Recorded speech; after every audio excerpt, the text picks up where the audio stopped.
It's another morning here on the AM show, and it's now time for the AM News. My name is Pakwesi Shandorf. Now, Member of Parliament for the Sisala West constituency, Mohammed Adams Suparu, has lashed out at the governing New Patriotic Party for the harsh economic conditions it has subjected Ghanaians to. He says Ghanaians should not trust the NPP to improve their living conditions. Mr. Suparu spoke after launching a 3-year Mohammed Adams Suparu Youth Empowerment Training Program. Rafik Salam reports from Golu. One key campaign promise made by Mohammed Adams Suparu, then the Sisala West parliamentary candidate of the National Democratic Congress, NDC, in the run-up to the 2020 general election, was to tackle unemployment among the people, especially the youth, should he be given the nod. His parliamentary bid was overwhelmingly endorsed, giving a landslide victory, and it is time to redeem the pledge. Mohammed Adams Suparu opined that with the current harsh economic conditions that Ghanaians are going through due to the unfulfilled promises, bad policies and projects of the governing New Patriotic Party, they cannot be trusted to alleviate the sufferings of the people. It is obvious that we cannot look up to the Akufo-Addo regime to salvage the situation.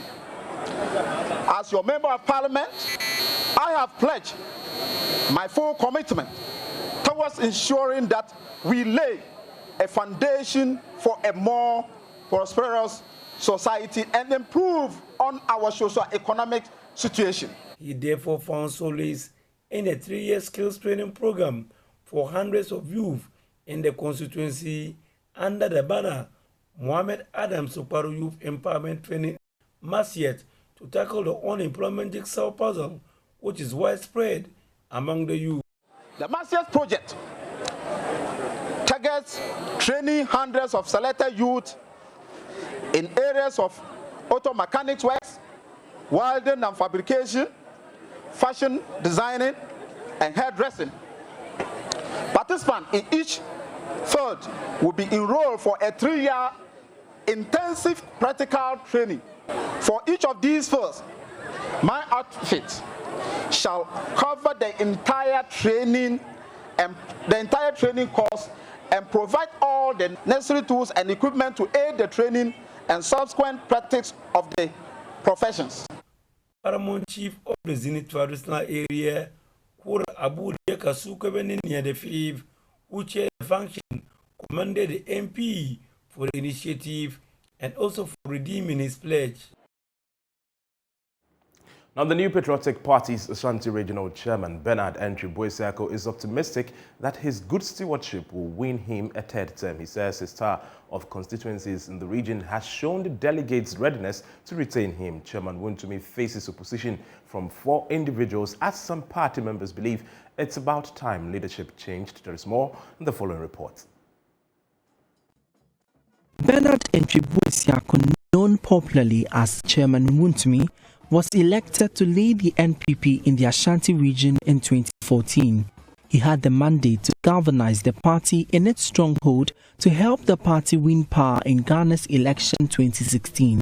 With the support of the party members, the region voted massively to bring the NPP to power, retaining the chairman Wontumi, who ran unopposed. Mr. Entry Boisiako touted his performance as regional party chairman. That since from 1992 to 2016, the elections was different. Or every 8 years, election changes. You know, so the 2016 is about 2.2 million people voted in Ashanti region. Then we had overall votes about 1.6 million.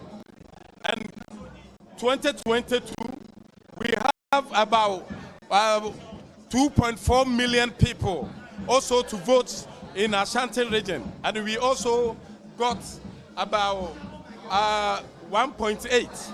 Since I've been a chairman, by God's grace, I'm increasing votes all the time.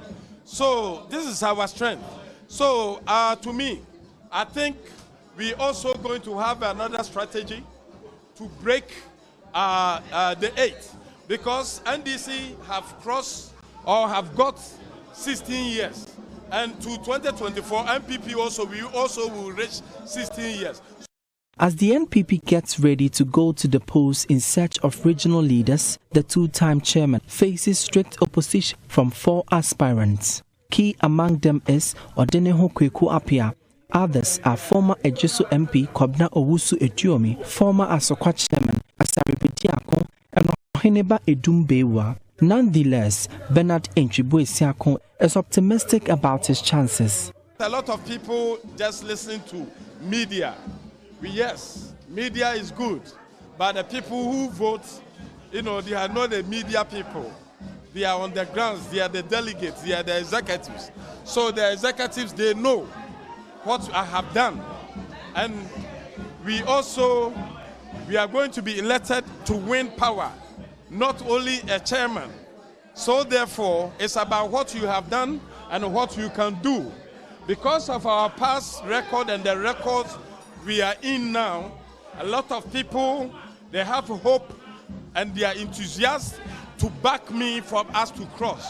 So I'm very happy, and I'm also praying for my team. And any places you go, they said, oh, we won't say 4, 6, or 10-0 and stuff. And the same thing I also want, So I also plead, to them that they also have to help me to get people who also can help me to fight on 2024 election for us to win. And I know we are going to win the 2024 election. He's campaigning for all incumbent executives to be retained. Nana Yaujima's report read to you. Now, Ghana has had its share of tramadol abuse in recent times. The same can be said of cocaine, marijuana, and other hard drugs. Though these drug abusers are regularly caught, the means to test them can be time-consuming and demands deployment of expensive equipment. Fortunately, the Department of Medical Diagnostics at the Kwame Nkrumah University of Science and Technology and Increase Diagnostics has come up with a kit that can do just that. On Tech Thursday, Lab FM's Kwesi Debra speaks with the developers. The kit, known as 10-in-1 for drug abuse, can detect substances such as amphetamines, barbiturates, benzodiazepine, cocaine, and marijuana. The rest are morphine, opiates, tricyclic antidepressants, and tramadol. The scientists have developed a kit for alcohol too. Dr. Yao Amoyafe is head of medical diagnostics, KNUST. And as a department, we came to realize that we have what it takes to be able to develop urine test kits that can help identify these drug abuses.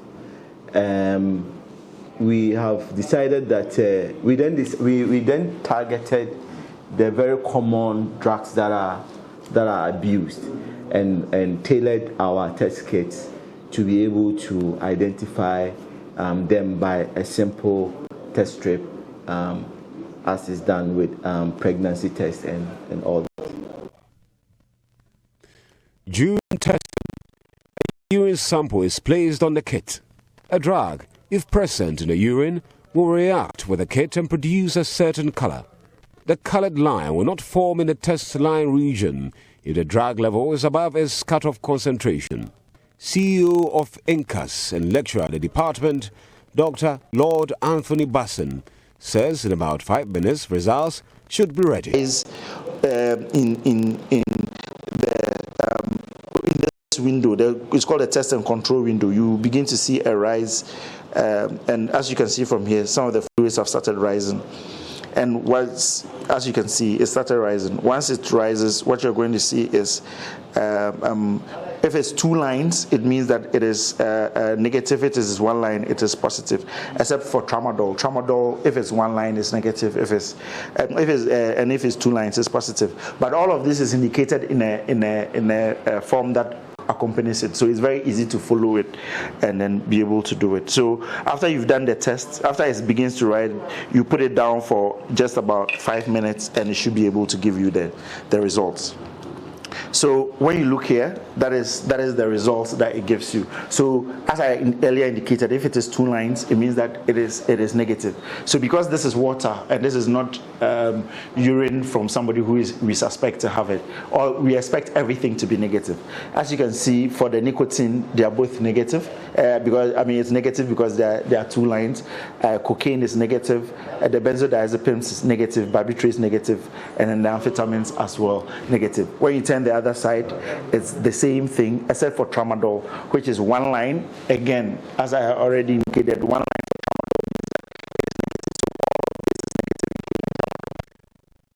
Dr. Basson, however, says the positive results indicate presence of the drug, but does not indicate level of intoxication, administration route, or concentration level.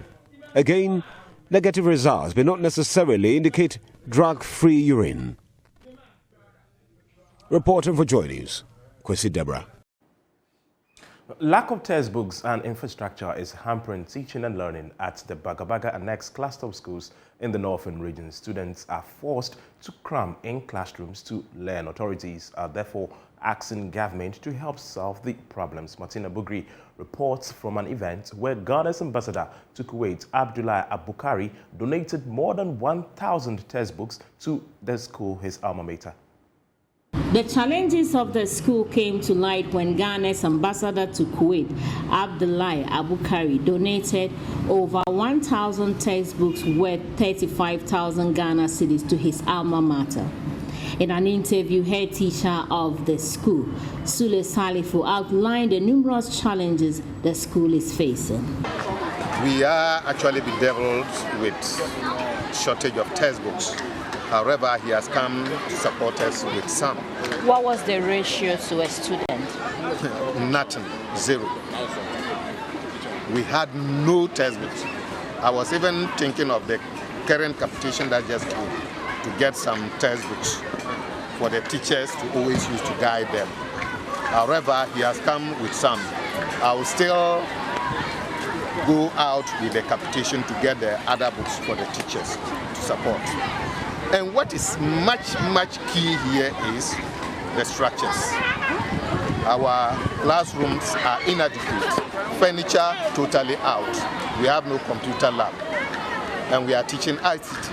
How do you teach somebody how to read without holding a rule for the person to handle? If the person doesn't hold a rule, he will not be able. So the ICT tools, we need them. And we also need the furniture, which is something serious. Cupboards should be there, and supplementary readers too are very, very important. A student, Akamvara GM Cecilia, speaking to JoyNews, said some of the students are compelled to sit on the bare floor during examination. When we are to write, normally some of the students have to sit on the floor. Some benches have been provided to us, but when we sit on it, the place to place the book, there's no place to place the book, so sometimes it's very difficult. And when it rains, sometimes our things are leaking. So when it rains, sometimes we are forced to go or not come to school. They are not all comfortable. Somewhere in private school, when they were moved here, they were saying that they wish they were still in their old schools because those materials they have there were comfortable, they were comfortable with, and it makes their learning easy. But when they came here, since it's difficult and they are not comfortable to read, they kind of say that that's why maybe we don't pass, some don't pass at the end of the BC or something. The ambassador, Abdullahi Abukari, said there is a sharp difference in terms of infrastructure when they were in the school in the late 60s and the current state. He said prioritizing the needs, the books came first. When we left this school in the late 60s, the structures were very good.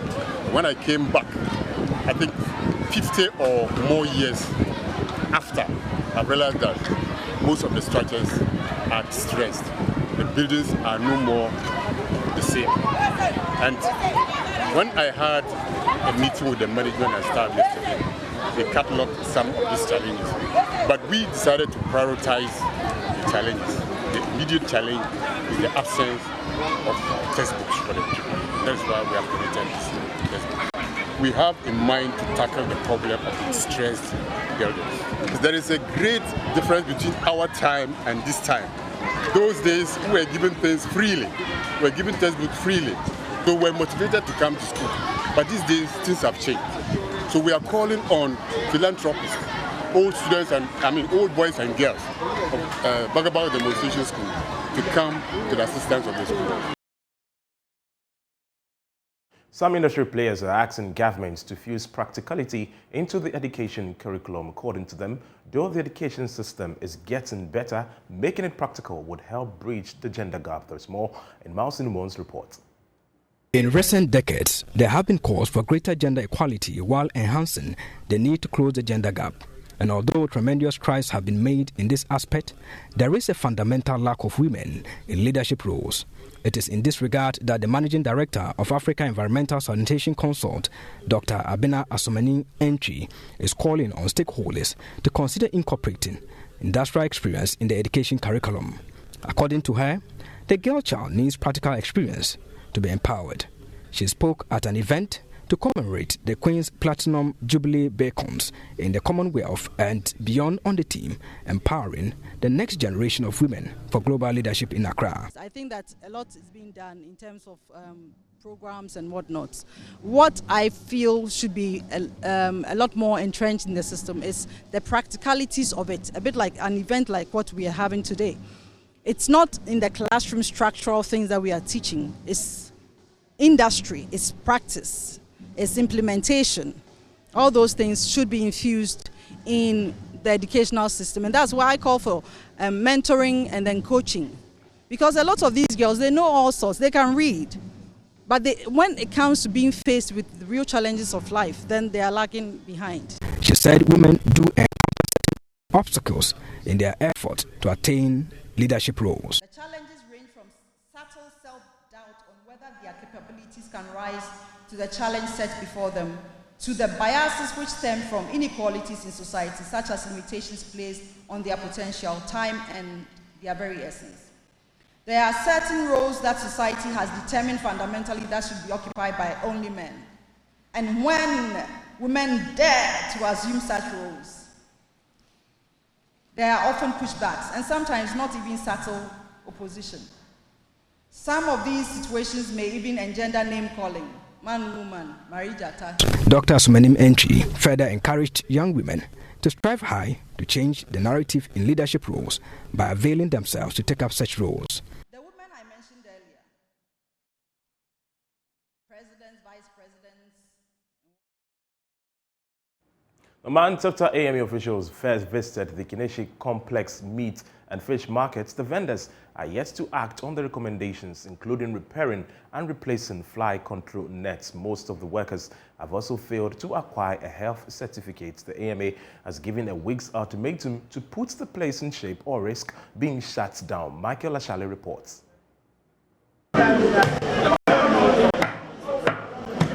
This is one of the city's largest meat and fish hubs.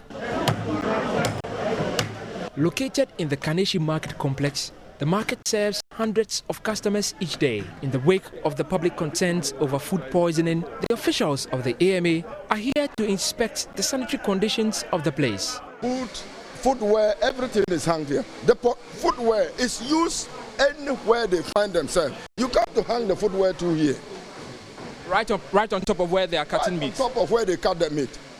You can imagine the degree of contamination they are putting on the food before it comes to the market.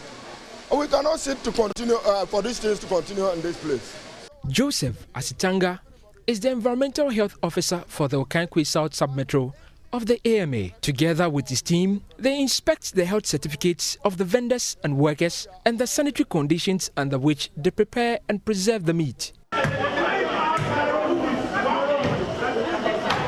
The officials have been here before, and once again, they have failed the inspection. The nets were dirty and some torn, making it easy for the flies to access their wards, and many of the vendors did not have a health certificate, a strict requirement of the law to operate such a business. So this time, Mr. Sitanga threatens to close down the place.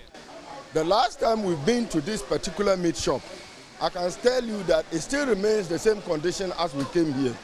because they were being educated not to hang all their used clothing within the position where it is as at now. This is because of cross-contamination that we are trying to prevent. And we made them, the leadership, aware that the next visit will come. And then they don't change. And they don't change and paint the place.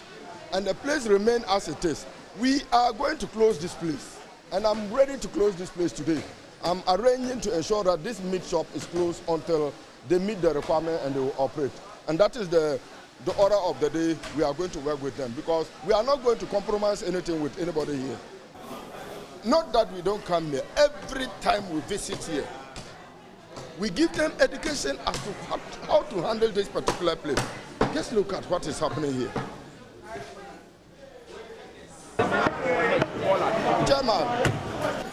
Chairman, just look at what is happening here. So is it wrong if we enforce the law to put the place off? I just want you to say yes or no.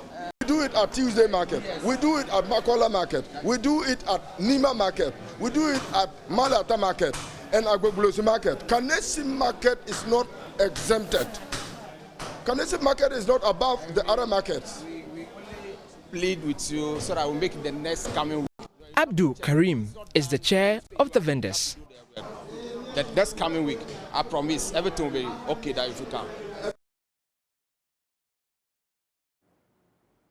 That's all for today's edition of the AM News. My name is Pakwesi Shandov. The show continues with Benjamin and Dennis.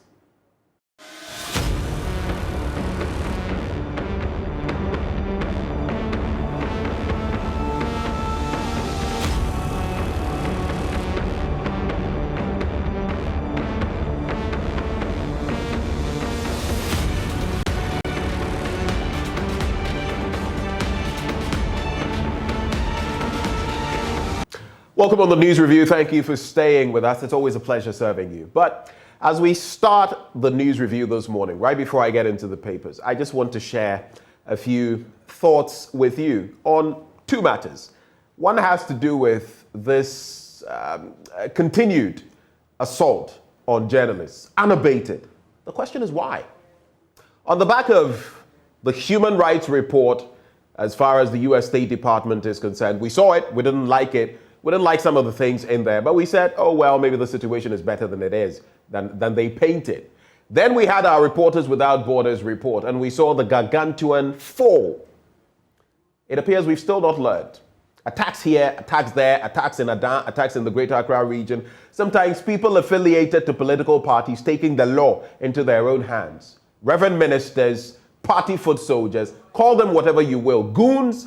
They go around and they sow the seed of terror in media people. But what exactly have we done? What is our crime?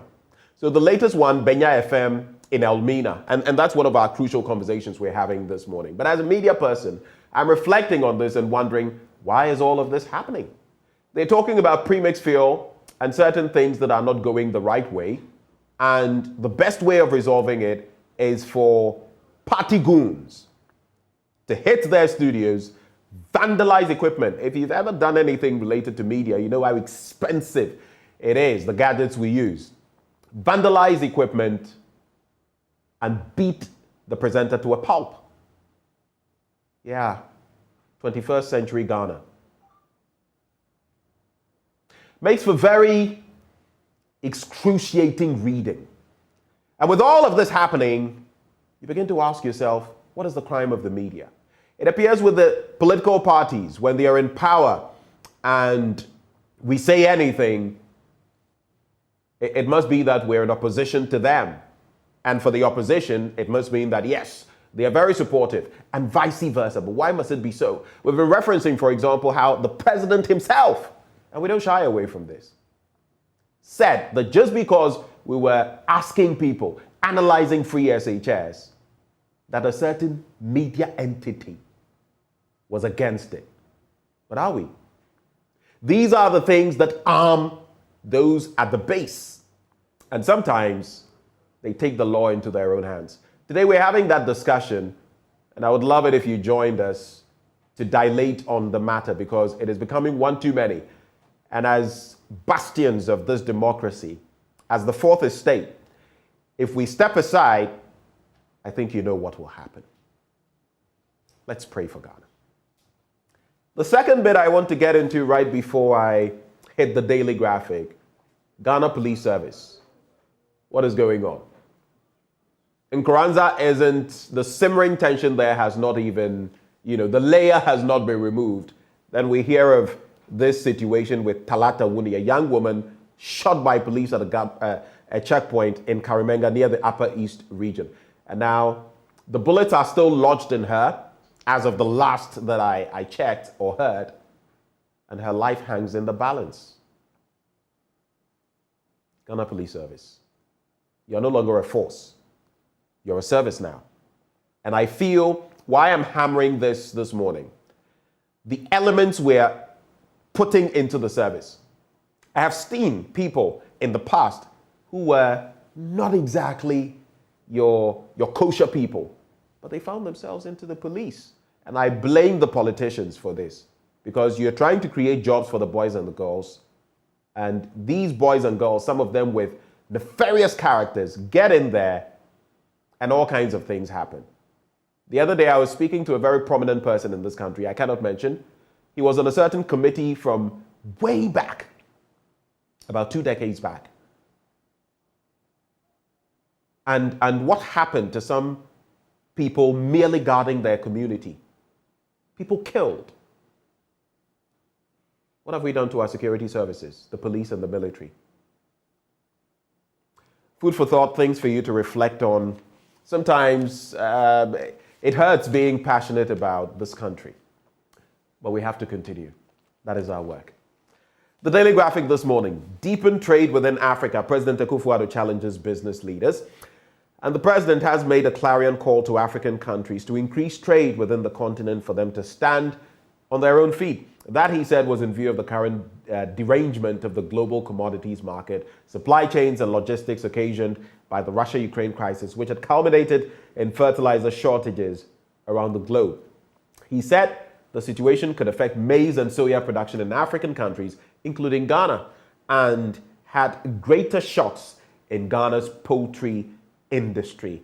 The president made the call when he opened the 22nd Academy of Business and Development Conference at the University of Professional Studies, Accra, yesterday. And so that is the latest from that development. But let's get into other stories now. And special supplement on automobile industry. You can grab the details of that. But how about this one? It's a big one, isn't it? The fight against corruption. Former PPA boss charged for procurement breaches. It's on page 13. Let's quickly get to that portion of the paper because it's an issue I definitely have to get into. So the special prosecutor has charged a former chief executive officer of the Public Procurement Authority, Ejenim Boateng Ajay, with 17 counts of corruption-related offenses. Ajay will on Wednesday, May the 25th, 2022, appear before the High Court Criminal Division to answer 8 counts of using public office for profit and 9 counts of directly and indirectly influencing the procurement process to obtain an unfair advantage in the award of a procurement. Now, on August 22, 2029, still giving you a bit of a background, President Nana Addo Dankwa Akufo-Addo suspended Ajay from office following the broadcast of allegations made against him in a publication by the freelance journalist Manasseh Azure Awene titled Contracts for Sale. The president then referred the allegations involving conflict of interest to the Commission for Human Rights and Administrative Justice and those relating to potential acts of corruption to the Office of the Special Prosecutor for their action. Well, Ajay allegedly held the majority share of 60% in Talent Discovery Limited. It goes on and on. It talks about the evidence and all of that. But so the court system allowing him to access his funds has got many tongues wagging, hasn't it? But then again, we have the special prosecutor stepping in and slapping him with all of these charges. Only time will tell on how these matters develop. Only time will tell. The fight against graft is on. And whether supported or not, it will go on unabated. In Kwanzaa disturbances, 1 dead, 8 injured. Story on pages 16 and 21. But let me say a very good morning to Liz Hayfan Asari, media consultant. Good morning, Liz. Good morning. I love how you've taken us up north this morning with your outfit. Lovely outfit, as always. Thank you. Thank you. Okay. Since you are rocking that outfit, let me start the conversation with you from the end of Talata Wuni, a young woman who was shot by police at a checkpoint at Karimenga near the Upper East region. And she fears for her life now. Bullets were lodged into her. This was at a police checkpoint, and she was on a motorbike. No crime, nothing done. Another one suffering, what should I call it? Reckless activities from the police. How do you respond? I'm beginning to wonder what is happening with the police. They seem to be trigger happy. And when you hear the story and you can't find fault with the victim, then you wonder, why did they shoot in the first place? If you haven't stopped the person to talk to the person or to question the person about anything, why shoot? Why is your first resort to shooting? Right. And it is very worrying for me, because the police are supposed to be the friendliest when you talk about the security services, because they are dealing with us one-on-one. So we should be able to go to them and talk to them without fear. And if they want information, they expect us to volunteer the information that we have concerning activities around us. How will people do that when they are afraid of you? Because now they sow the seed of fear. But then again, you realize that some people go to offer information and then they end up being interrogated as if they are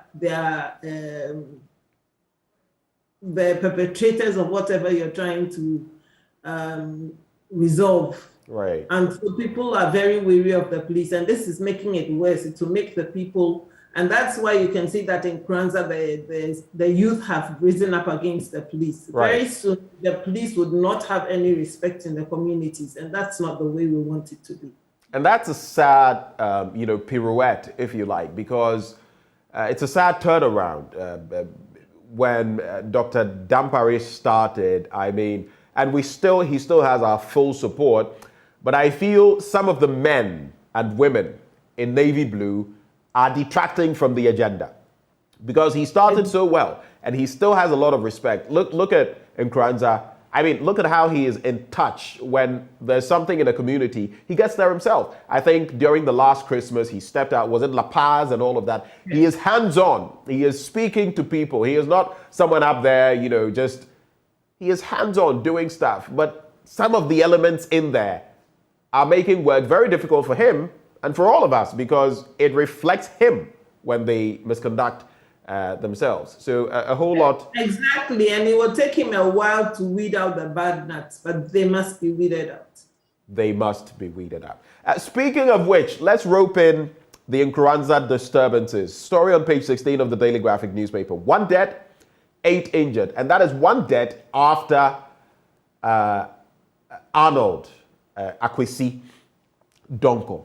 So 1 person died while 8 others sustained gunshot injuries during a protest over the death of a 28-year-old man, Albert Donko in Nkranza in the Bono East region last Tuesday. I'll not do much in terms of reading the story, but we all know the facts as of what, or at least the facts as presented by the police and also as presented by the family of Arnold and others. But here we go. What even broke my heart further yesterday, reminiscent of Ejura, another person losing his life. And this is someone, you could say maybe in the prime of youth, 19 years, Form 3, 3 months to go to sit his exam. Probably a bypasser, donning school uniform, shot in the head. In the head. Yes, and I cringe because my question is that if you're trying to calm people who are on rampage, why go with live bullets? I mean, is that the training that they've been giving, that they should go against citizens with live bullets? It beats my mind. I thought that the police was better than what it is showing us to be. Is violence the best way to bring calm in a situation where people are angered, people are probably grieving, people are disturbed because of what you have done before? And the better ways of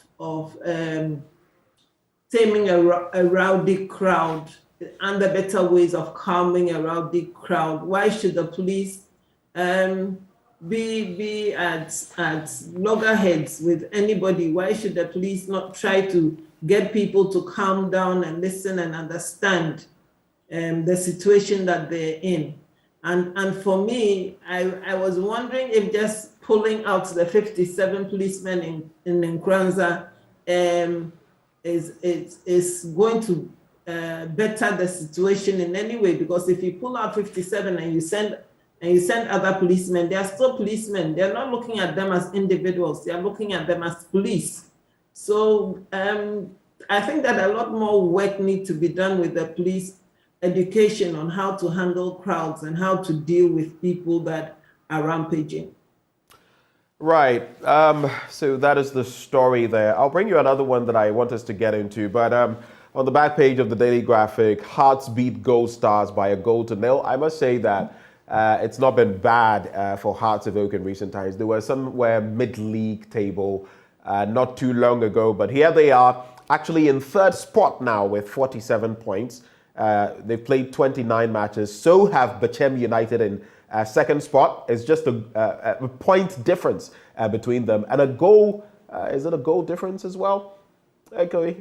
Yeah, just about a goal difference between them as well. But, of course, a certain Krobia Kumasi Asante Kotoko, the fabulous Porcupine Warriors, occupying top spot. My producer can't be here in the studio with me, else he would have been shouting. But I am in the chair, I am in the studio, and Asante Kotoko is in the lead. And we even have a game in hand, 56 points. Do you follow football, Liz? I sit and watch it when the guys in my house decide that you can't watch anything else but soccer. But it's not my fault. I see. All right. So I think it goes without saying that you don't have a team necessarily that you support. Between Kotoko, Black Stars. Okay, that will do. That will do. Just another issue. We've wrapped with the Daily Graphic. We'll get into the Ghanaian Times, but there's also this bit about, and I was talking about it before you joined me, another radio station has been attacked. Elmina, Benya FM, equipment vandalized, presenter assaulted. Again, you remember Adan, you remember other incidents, you remember reverend ministers going to stations with people armed to the teeth and assaulting them. It appears, and this on the back of questions raised about premixed fuel and access to them and supposedly being given to party people, and that is the result. How we're going to decouple our media working from political elements assaulting people, I do not know. But you're a media consultant. What's your reflection? I believe that we've gotten to a stage where people are taking the law into their own hands. And so people are doing anything and getting away with it. And if the authorities do not sit up, then we have a problem on our hands. If we as the media are supposed to be telling the stories, and we are not allowed to tell the stories as they are, then there's a big problem for us as a nation, because the media kinds of reflects society. All we're doing is being the mirror and telling others what is happening in the society. And if we are not being allowed to do that freely, and if we are not safe in carrying out our work, then there is a lot to worry about. So it's important that the media organizations, the Media Commission, the GJA, come together and sit around the table. There must be a discourse between government and the media as to ensuring a safe environment for us to carry out our work. If that is not done, then this will keep recurring. If the perpetrators are not brought to book, then somebody sees it and thinks that, oh, okay, after all, it happened in Adan, nothing happened. It happened in Elmina, nothing happened. Right. So people will continue attacking the media. But there must be a stop to it. It must stop, and it must stop now. It must stop now. There is a reaction, though, in the Ghanaian Times newspaper on page 4. Information Ministry condemns attack on Benya FM presenter. And the Ministry of Information has condemned the assault on Benya FM presenter Osofo Blessing by unnamed men during an on-air program last Monday. The ministry has therefore called on the District Police Command to promptly investigate and prosecute the alleged perpetrators. Exactly. Now, a statement issued by the ministry in Accra yesterday said the action by the thugs was unnecessary and without justification. It noted that the attack on the broadcaster was unacceptable and that, quote, there is no justification whatsoever for a broadcaster to be assaulted simply for doing his work. But while I agree with this rhetoric, what we see on the ground is something else altogether. I mean, the past cases and those who have been involved, ask yourself, what happened to them? What? So we feed impunity. Yes, and let's hope that the district police command will act swiftly and bring the perpetrators to book, so that people would realize that now it is a serious matter and nobody is going to go scotch-free when you attack the media house or you attack media personnel. I think that there's always a beginning. Maybe we've been lax in the past, but there's always a beginning. And I would say that even as it starts now, because this is a fresh case, the ones that have happened already should also be investigated and the perpetrators brought to book. I totally agree with you. I mean, someone was mentioning yesterday, and I'm in total agreement with that person. When he suggested, I think it was a message that came through, look at what happened to George Floyd and then the consequences for the police officers, especially the one who got the most hefty sentence. Do that here.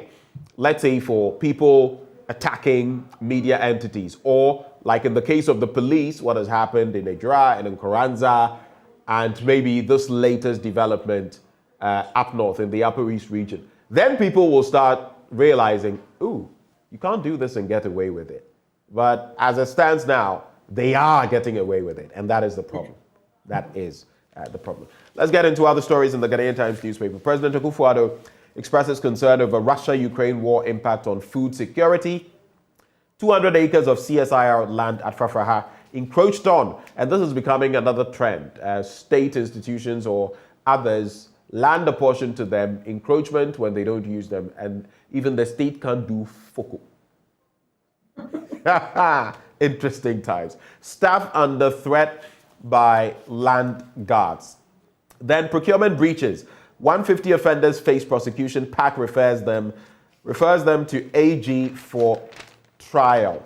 But just to wrap with the paper, the Ghanaian Times newspaper, butcher arrested for allegedly murdering colleague over earpiece. Yes, butcher arrested for allegedly murdering colleague over earpiece. I guess he took his butchering antics a step too far. Nothing to play with, but forgive the pun or the play on words. A butcher has been arrested by the police in connection with the murder of his colleague during a scuffle over an earpiece at Akotu Junction near Kaneshi in Accra on Tuesday. Now, the suspect, Baba Ibrahim, 23, who is in the custody of the police assisting an investigation, was reported to have stabbed Al-Hassan Zakari, 25, with a broken bottle during the fight. The Kaneshi Divisional Police Commander, Assistant Commissioner of Police Edward Fachikumi, confirmed the tragedy to the Ghanaian Times in Accra yesterday. You know, it keeps going back. Yesterday, I was at a mental health discussion, and I was asking myself and posing the question to the facilitator about why we seem to be seeing so many of these. Someone as bathed someone with acid. Another person has slashed someone because he was denied sex. Someone, earpiece. I mean, I don't understand though. I don't know about you. I don't know what is going on, Liz. I'm trying hard to wrap my mind around it. An earpiece. It resulted in a scuffle. Right. But again, you see, we are in times where people value even the littlest things that they have, because money is very hard to come by. Cost of living has gone up.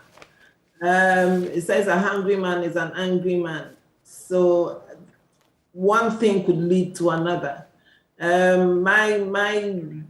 My questions are, were they friends? If he was your friend and he had your earpiece, right. I mean, couldn't you take it back in a more civil way? Probably something else resulted in the scuffle, and then the earpiece became the bane of contention. But then you see it happening now because a lot of people want value for money for everything that they're doing. And therefore, if you take my earpiece and I didn't give it to you and I want it back, you must just hand it back. It shouldn't lead to a scuffle, but it does, because already people are seething inside from all kinds of problems that they're facing. And things like this would become rampant because the littlest thing, the person is fired up and is very angry, and it could lead to all kinds of things. When you're angry, right. your actions are way out of control. Let's get into our final stories as we get ready to wrap. This one says, and it's the Daily Guide newspaper now, 2 tigers scare Ridge residents. Interesting story.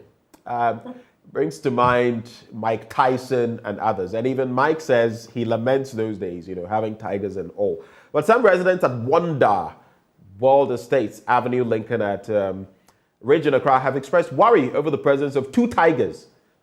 They are tiger cubs, all right, but they are huge. You should see the pictures. In the estate believed to be owned by business mogul Nana Kwame Bediako, popularly known as Freedom Jacob Caesar. But you know what this brings to mind? I'm wondering what the law, what it allows when it comes to keeping animals like this. You go to different jurisdictions and there are do's and don'ts when it comes to this.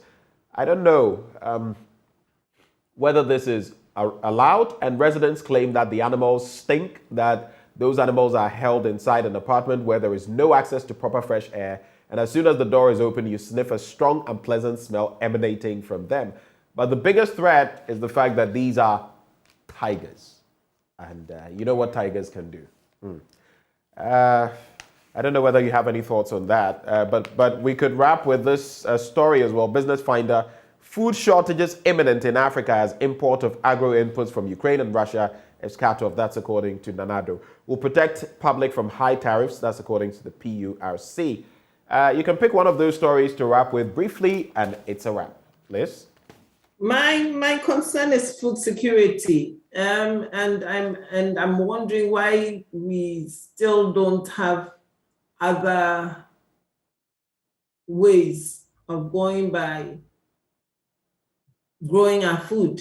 If Russia, Ukraine is going to cause a problem for us, right? And the ways that we can grow our food with more natural fertilizers. Right. I keep saying that when you go to the markets and you see the huge pile of refuse, half of it is organic. Half of it is food. Can't we make compost out of it? Before importing these fertilizers, how are we growing our food? Right. And the lessons from the past that we can go back and fall on. Right. And you're looking at, why is it only imminent in Africa? What about the other regions? They don't import fertilizer from Russia, Ukraine, so it doesn't have an impact on them. Right. I think that we should be more innovative in the way we do our things. And I think that farmers here have even said that it is better when we grow our food organically. Right.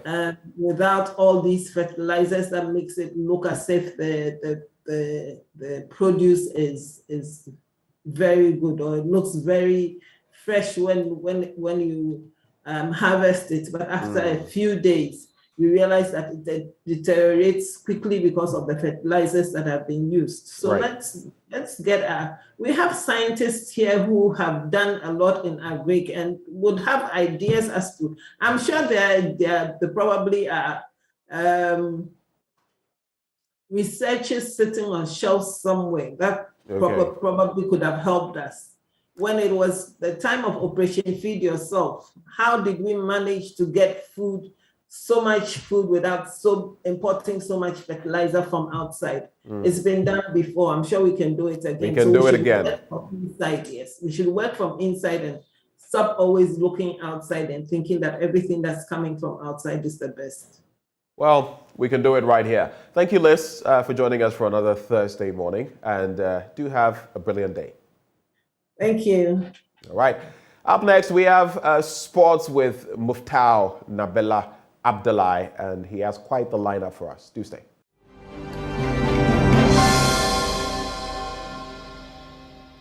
Elmina-based Benya FM. It was attacked yesterday. The presenter was beaten. He was just discharged from the hospital. What really happened? They said they were having a radio discussion that centered on the premix fuel, its distribution, the cartel that has been hoarding it, and all of that. And they were here when some muscularly built individuals stormed the station, disorganized the entire thing they were doing, and so the discussion had to come to a halt. In the process, they had to subject the presenter. Let me engage the presenter who was beaten. He said, what exactly really happened? I was at the studio doing my show as it is every Monday I did. Then a bunch of people rushed into my office and started beating me without asking me anything. What was the discussion about? The discussion was about the premise, how they share it, and today, that day, the MC did his best to let the place become.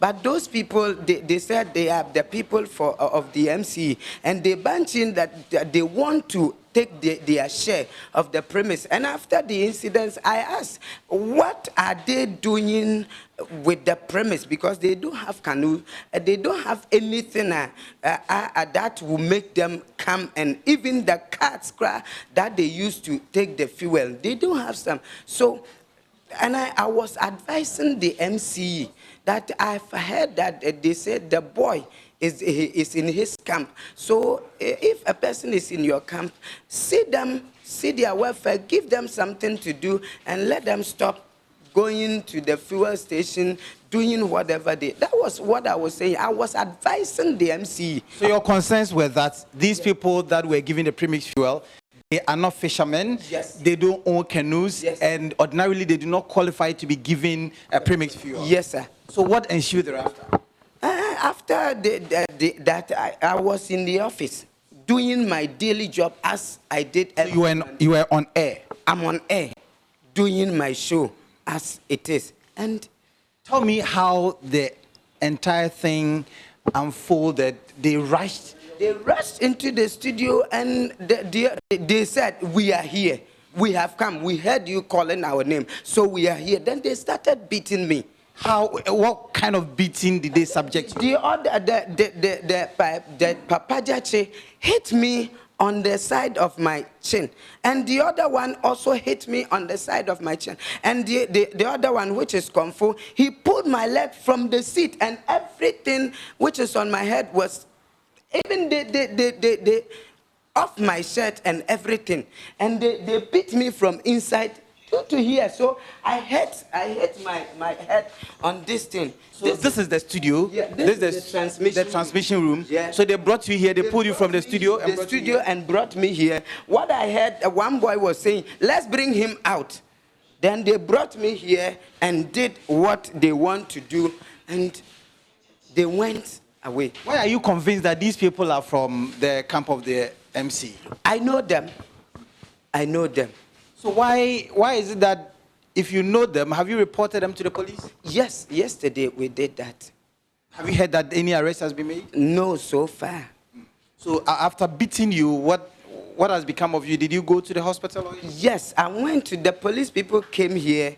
They took some things, what happened here, we told them, and they took me to their office and they gave me a form to go to hospital. And yesterday I went to the hospital and there was no doctor, but they assured me that today they will see to everything and it will go over.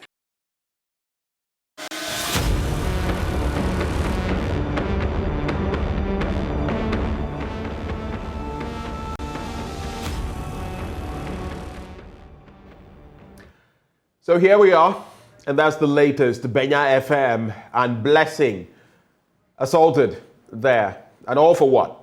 Because we are saying what ought to be said.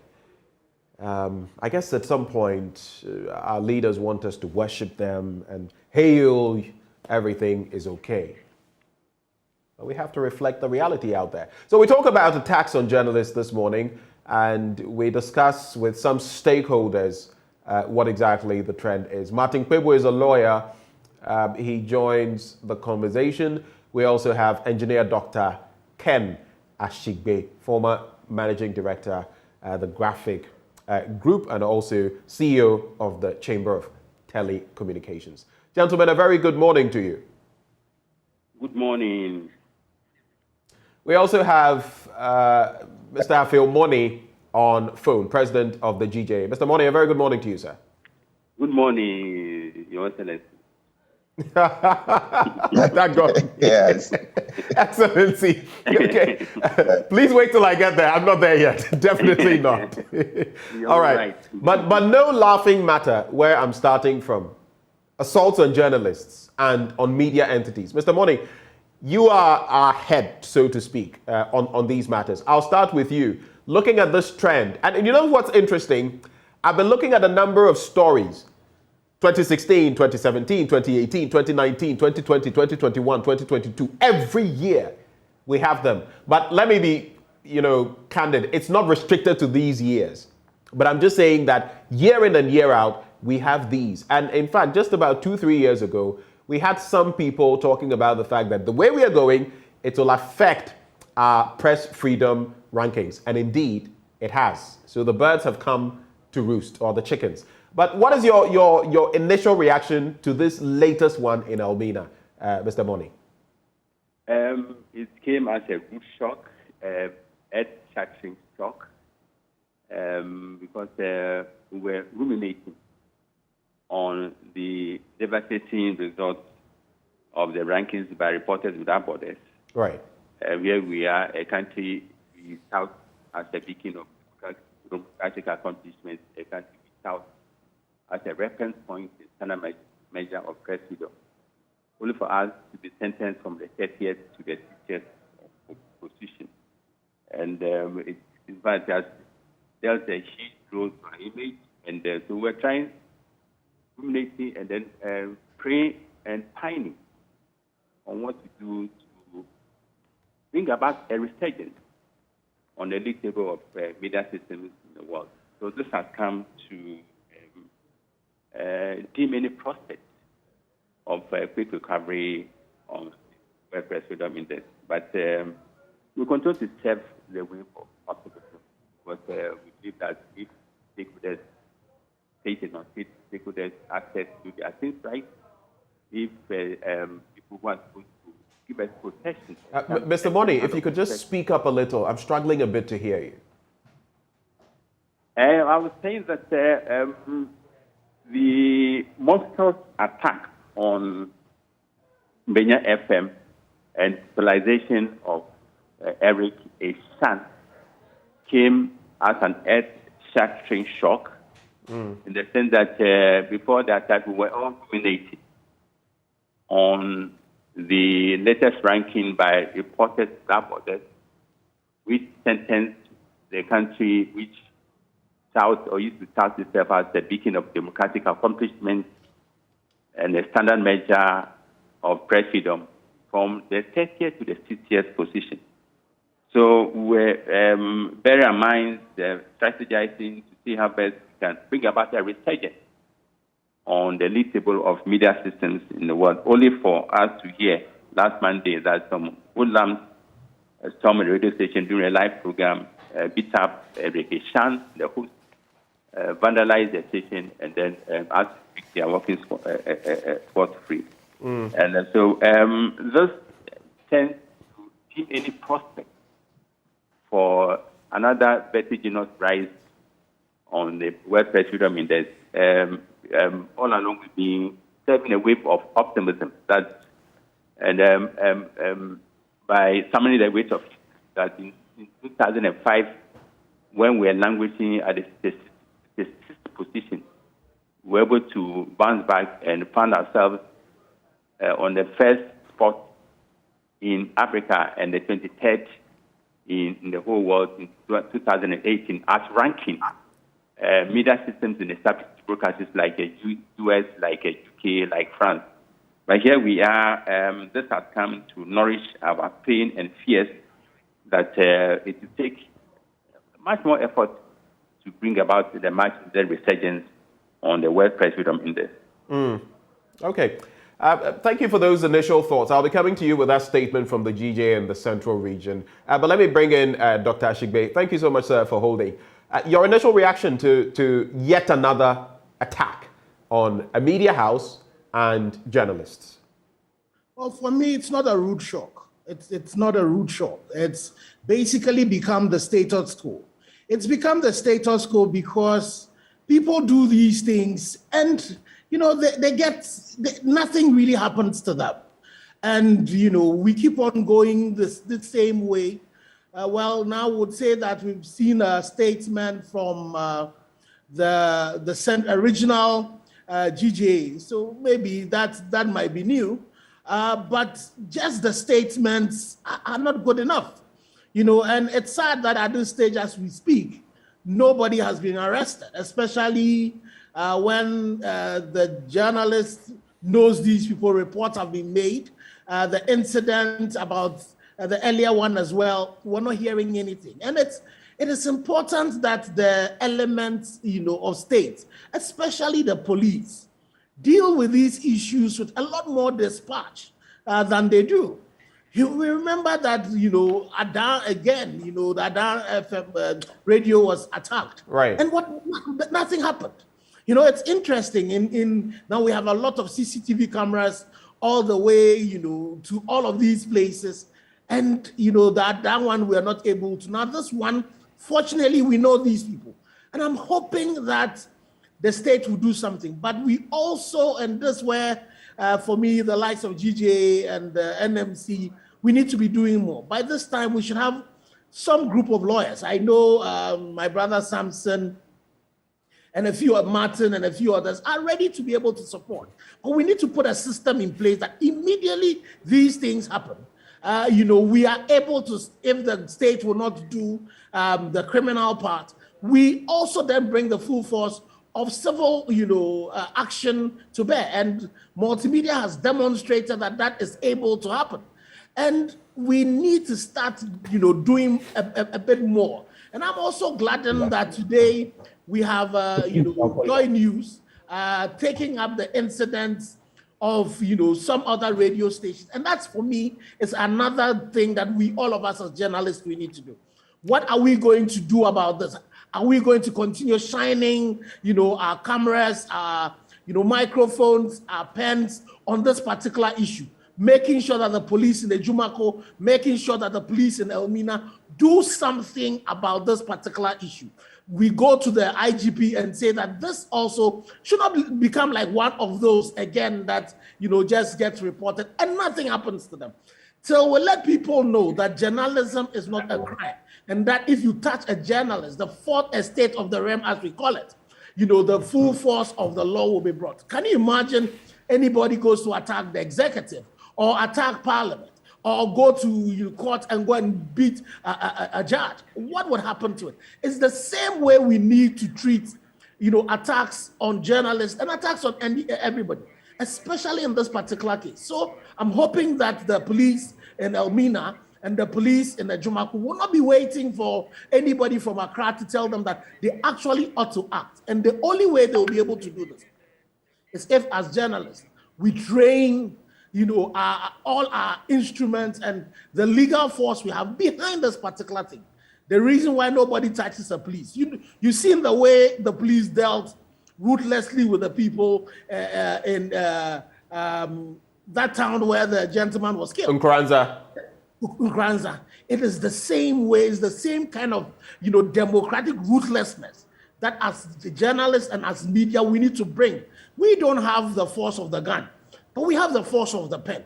And we need to follow these cases till we get some resolution to be done with it. And I'll add that AFEL and Co, we need to now make sure that we establish a legal team that would be able to ensure that all of the cases that we have, we bring some pressure to bear on the states, especially the police, especially the AG, to make sure that we bring these people, these perpetrators, to book.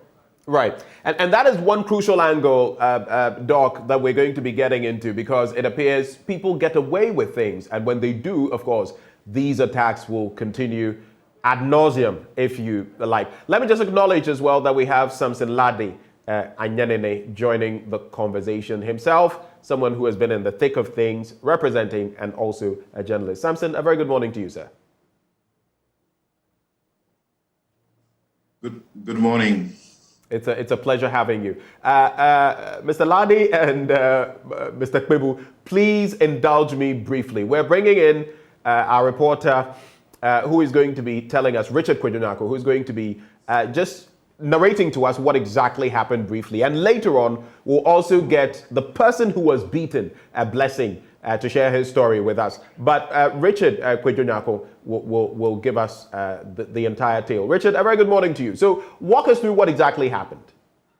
Well, so this is a program that is aired Monday evening. They talk basically about the fishermen and then the challenges they face. So on this occasion, what they were speaking about was on premix fuel. The premix fuel has become a major concern because the supply is not enough for even the fisher folk. And there have also been investigations that have come out to say that, well, there are some people that are not fishers, but they are beneficiaries of these premix fuel. They sell it to them and then they hoard them and later sell it to the fishermen at exorbitant prices. So these were the matters that were being discussed on that particular radio station when names of these three individuals that have now been arrested by the police, they went into the station, vandalized them, and then assaulted the gentleman. And so these were the matters that that transpired at the Benya FM. So the police, thankfully, they arrested one the following day, and yesterday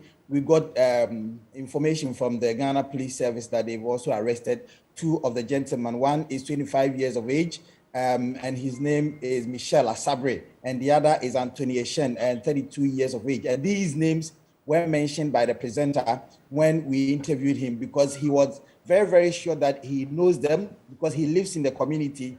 And on that particular day in question, premix distribution was ongoing at that London Beach Committee, and that is where these premix they are distributed. And so he saw them, and he felt that these gentlemen, they did not qualify to be given the premix fuel. Right. They did not own use, and they are not fishers as well. But he opined that they are associates of the municipal chief executive. In fact, subsequently, we've gone to interview the municipal chief executive whether he knows these people, and he said, yes, I know them, but I did not instruct them to do what they did. The fact that you see some people around me does not mean that anything that they do, they are done under my instruction. And so the MCE does admit that these are his boys, so to speak. These are his boys. Well, they are around him. He doesn't really admit that they are his boys. He said that he is a grown-up man and he does not have boys, but he knows them. So the fact that he knows them doesn't mean that they are his boys. Is that corroborated by those in the community or even Blessing? I mean, as far as what people see. For Blessing, he is very sure, he's very categorical, very specific that these individuals belong to the camp, and you saw that in his narration that these are people that are always with the MCE, and that is why he mentioned their names and went ahead to say that, well, this premium fuel, the fishers are suffering because they do not even get the product to go on their fishing business. And so the MCE should, as a matter of necessity, find something for them to do rather than allowing them or giving them, instructing them, because when it comes to the premix fuel distribution, right, the assembly are parts, and so in terms of the hierarchy and the distribution, and then the authorities, they are part of it. And so he was telling the MCA that, well, find something for these boys to do. They are not fishers, they don't own canoe, so they are not supposed to get that. So you can confirm that these two gentlemen who have now been apprehended by the police don't do much by way of work. Confirm that for me, and also confirm whether they are members of the ruling administration. Is that confirmed? Well, so I cannot confirm that. It is the word of the presenter against the word of the municipal chief executive. I cannot, I don't know them. I don't live in the community, and I've not conducted investigations on their background, but the gentleman lives in that particular community, knows them. He even mentioned their names, how they, one by one, how they assaulted, each of them assaulted him. And he said that, when I called him this morning, he said that he could have joined via Zoom, but because his phone screen was broken in the process, and so he cannot even join via Zoom. And so that's how it is. Right. And as far as the police is concerned, so these two people have been apprehended. What is the status? What have they been charged with? What is the police looking forward to doing? Well, so yesterday when I spoke with a police commander, the Elmina District Police Commander, he said that they may be putting them before court. They are conducting further investigations, and they may put them before court. But they are charging them for assault and destruction of property. Assault and destruction of property. We have lawyers on our team who are listening intently, and they will be reacting to that. But the people in the community, of where the radio station is located, in Elmina, the immediate environs, how have they reacted to this? Well, so they find this distasteful. They feel that it shouldn't be happening because radio stations that are dotted along the coastal belt of the country, one of the major discussions they hold, and so they have some topical issues relating to fishing because that is their base, that is where they are, and so most often they talk about these things. And when I spoke with the MCE, he indicated that that gentleman, the presenter, has been on his neck accusing him here and there, did not find anything good about this present administration, so he had cause to call the owner of the station to complain about that one. And with this one, because he feels that the presenter is mentioning his name, he would report the presenter to the National Media Commission for some actions to be done. And so that could have been done instead of what has happened now with this situation. But to wrap with you, Richard, so as far as the premix fuel situation is concerned, have you interacted with the people on that as well to gauge the reality? And it's important that I make this point because whether or not the presenter was being factual is also something we're going to discuss here about proper journalism. So have you engaged the population about their access to premix fuel, and what have they told you? Yes, it's really a concern to them. It's a border. So you get to Elmina, and Elmina is one of the busiest fishing communities in Ghana.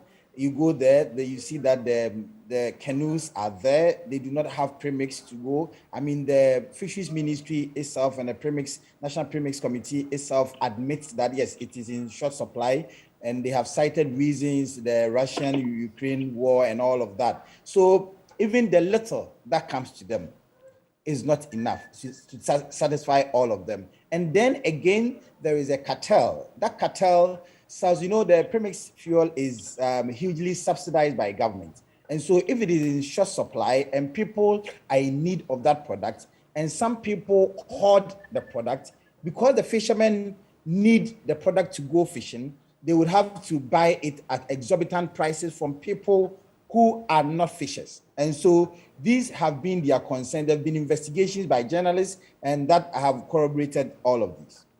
Is it confirmed that sometimes party people get access to and when I say party people, NPP, members of the NPP, get access to these. These are private individuals who are not even fisher folk, and then they go on to sell that. Is that corroborated? Yeah, so it is a known fact. It's a known fact that, that is what they do. In fact, it transcends, or it goes beyond the present administration. The other administration too, it was happening. And so the vice president even had cause to introduce some kind of digital distribution where they would have their card, and then some chips will be embossed on the canoes, and then the fishers themselves. So if you don't have a canoe, if you don't have a number, a registered number, you cannot access the premix fuel. And so all of these things have made leaders sit down to say that, okay, let's find a better solution to the disbursement of, or to the giving of premix fuel to the fishers, because we've seen that the cartel is there, it's been corroborated widely, and all of that. So if you go to the landing beach committees, that has been their major concern. And it is not only that, the premix fuel is sometimes distributed along party lines, because you find that even the fishers themselves, they are divided into two, NDC fishermen and MPP fishermen. So if you're not in that particular administration, you will not have enough fuel for your fishing expedition. And that is a fact.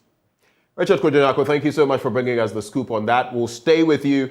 And later, if you have any further updates, we'll pick them. This is how polarized we are. NDC fishermen, NPP fishermen, NDC premix, NPP premix. Interesting times. Let's get into the legal, tussle.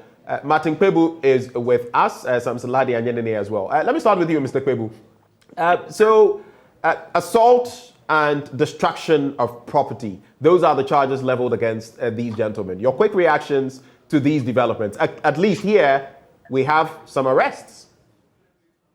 Yeah. Okay. So I would say that, well, it's heartwarming that the police have arrested the alleged perpetrators, but we would wish to urge that they go ahead with investigations swiftly and proceed to court so that we will get a speedy resolution of the matter. Because, sometimes an arrest can be made and it can take donkey years for the case to go to court. So that's how come I don't want to be excited too early when I'm not sure that the case will go to court swiftly and that the trial will proceed swiftly.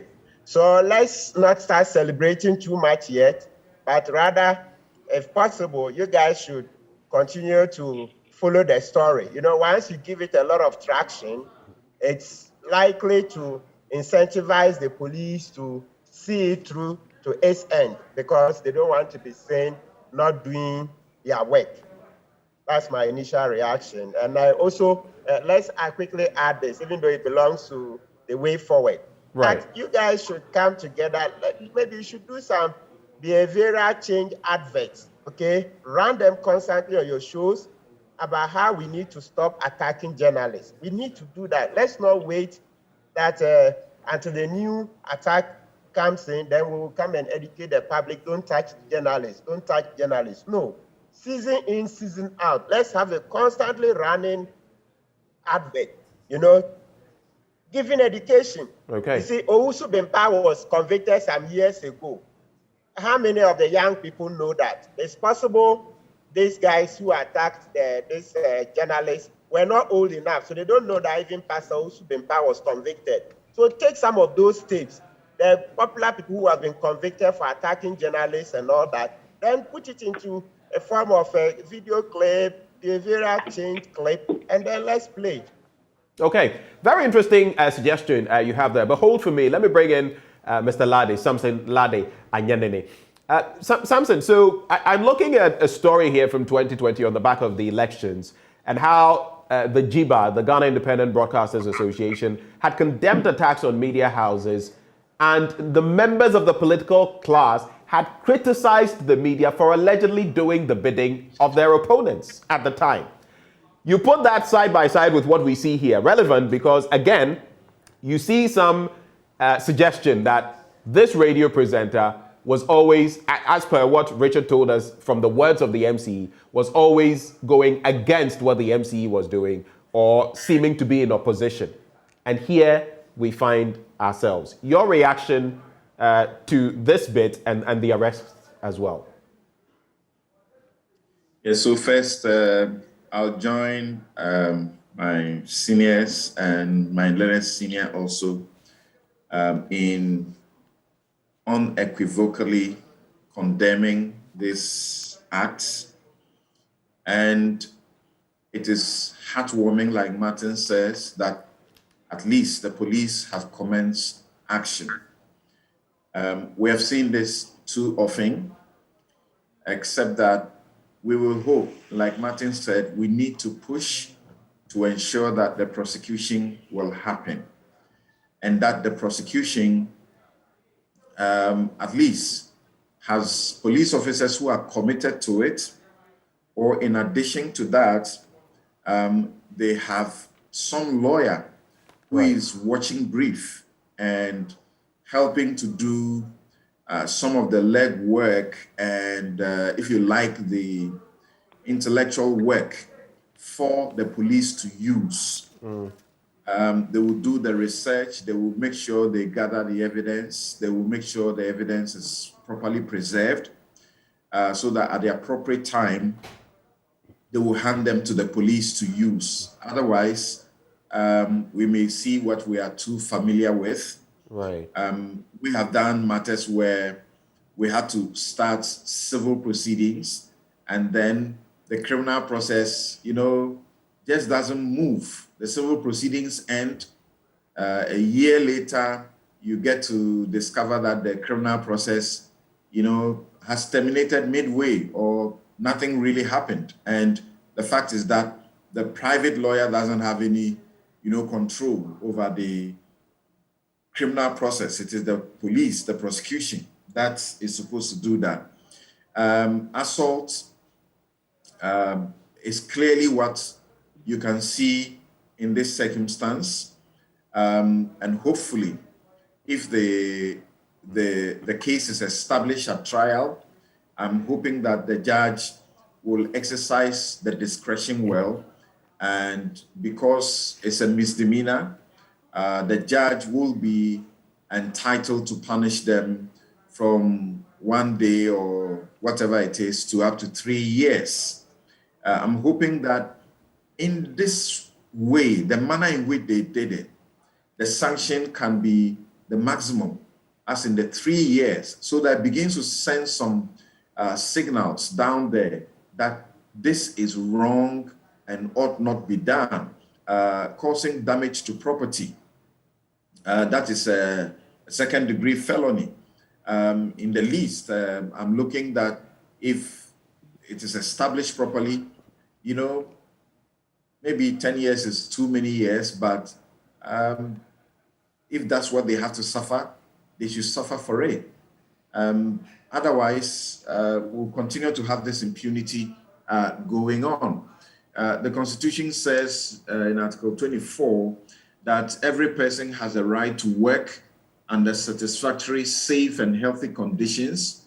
And so journalists, like anybody else, are entitled, to work under safe conditions. They must be safe. There's no need, emphasizing that point. The Constitution says in Article 162, Clause 5, that all agencies of the mass media shall, and this is mandatory, they shall at all times be free. There ought to be that freedom. They are supposed to be free to uphold the principles, the provisions, and the objectives of the Constitution, and they are also to uphold the responsibility and accountability of the government to the people of Ghana. If all they were doing was to share their view, however critical, of this situation with the fishermen and what they face, the fishers and what they face, the way for an aggrieved person to react is not to go there, beat them up, and destroy and damage property. It's absolutely not that this ought not to happen. So let's see how the criminal prosecution goes. But I really hope that it will be taken very seriously.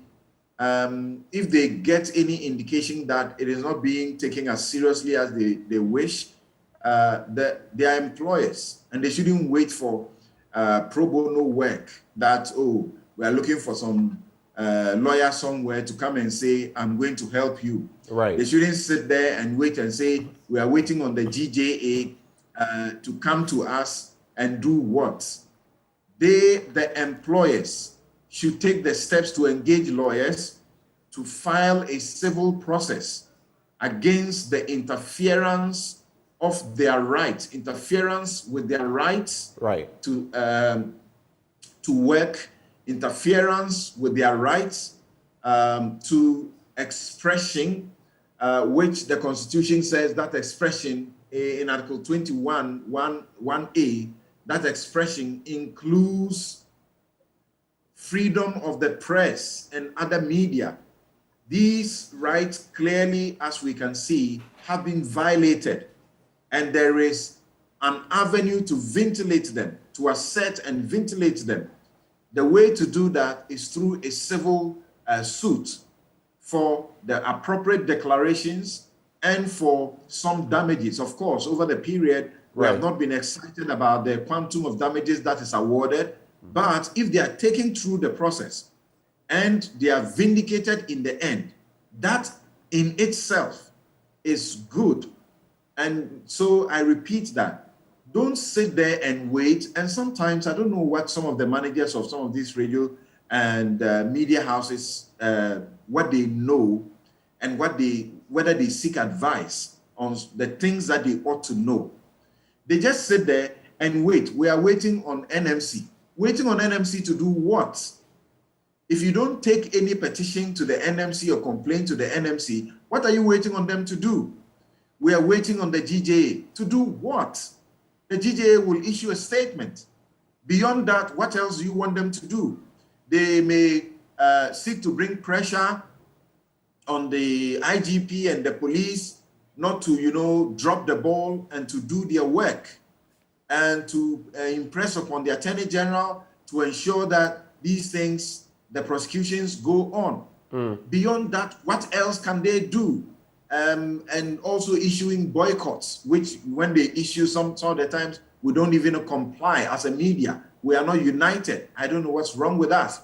So media owners, like Dr. Kenashigbe said, should not just sit down and say, I'm waiting, GJA hasn't said anything, or beyond issuing a statement, they have done nothing. You have the right to engage lawyers. And it is not even all the situations that you engage lawyers and they will demand money or demand so much of fees.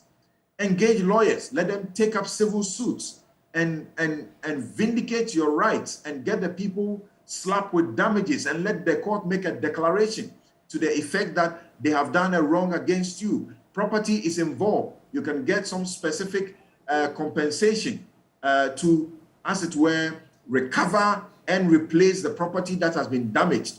Of course, the criminal case will punish the individuals for the wrongs they have done with prison terms, but that does not bring money to replace the damaged equipment as well.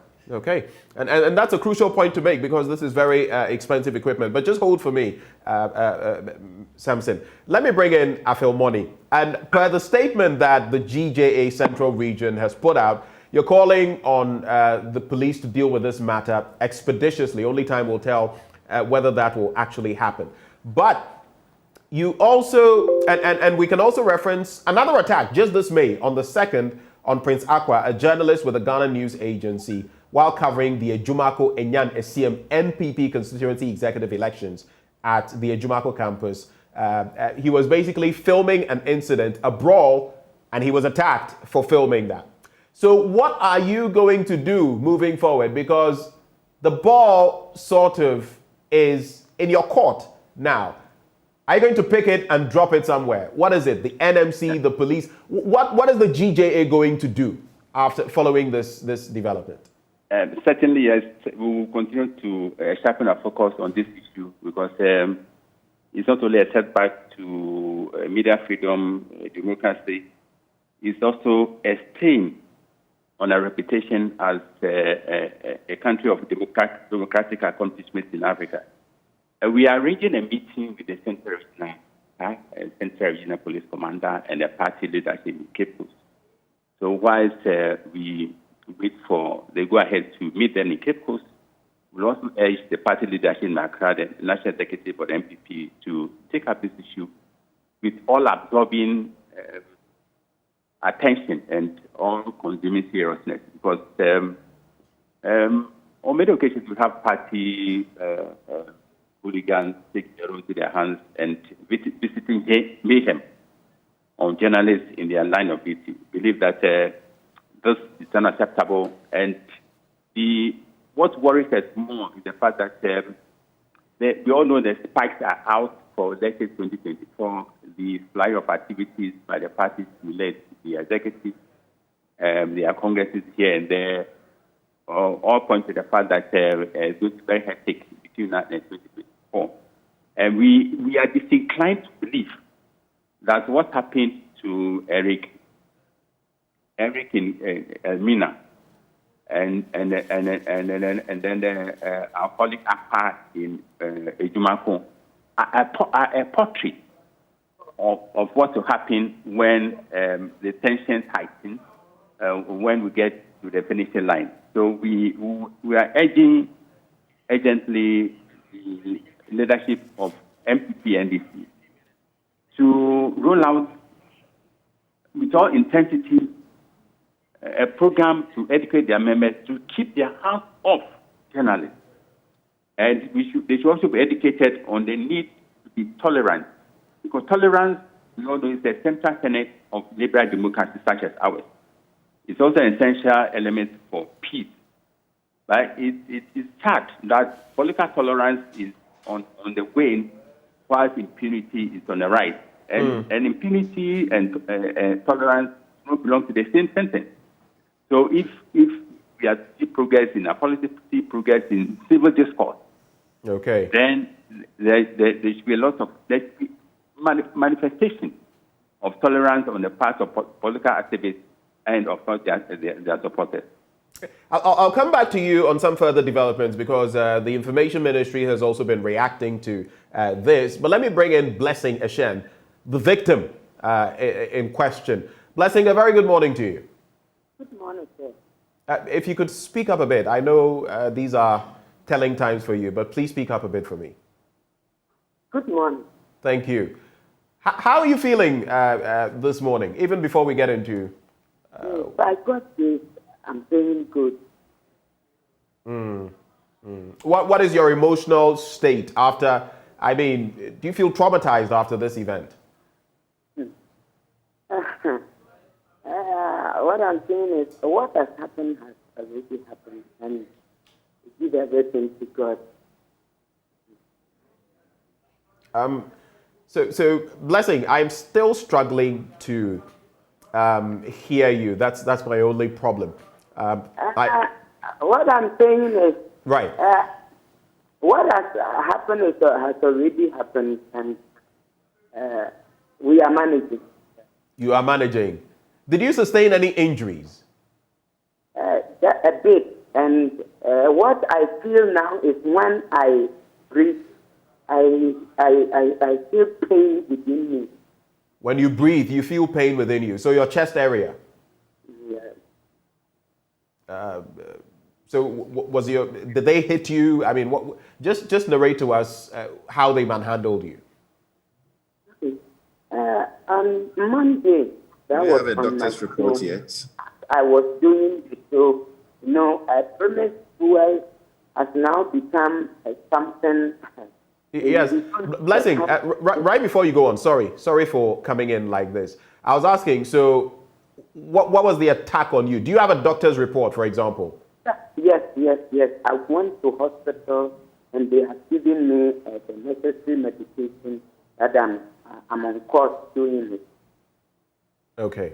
All right. Do go ahead with the point you were making.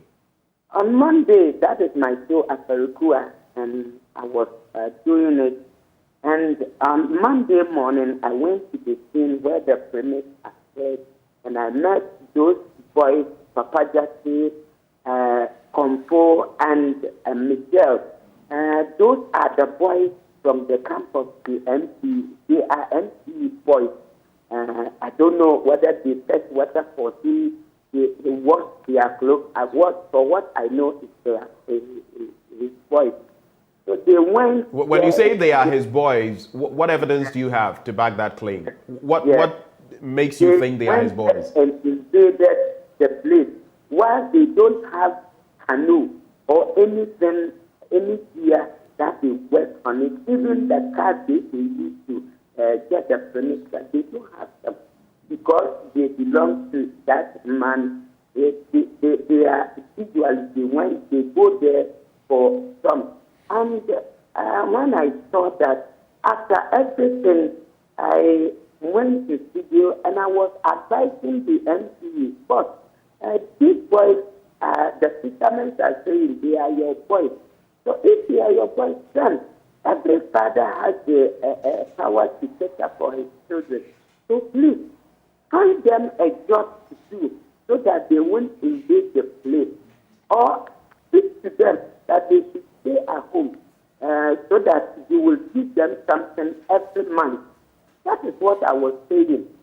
And the moment I finished with this, I was about to take another message, and then the boys rushed into the studio and they said, here we are. We heard our name. You mentioned our name. We have come. But when the rain hits, you say it hits you, don't say it split on me. They beat me mercilessly from studio to our conference hall to the corridor. What they did, even the phone which is in my pocket, I didn't know that it had spoiled. Only if I spoke home yesterday, it was yesterday I saw that, there is no call coming on my phone, so let me check. Everything is destroyed. Wow. It destroyed the studio, everything is destroyed. Was any of your equipment damaged? Everything. Everything is damaged? Everything is damaged. Now we are off air. You are off air? Yes, sir.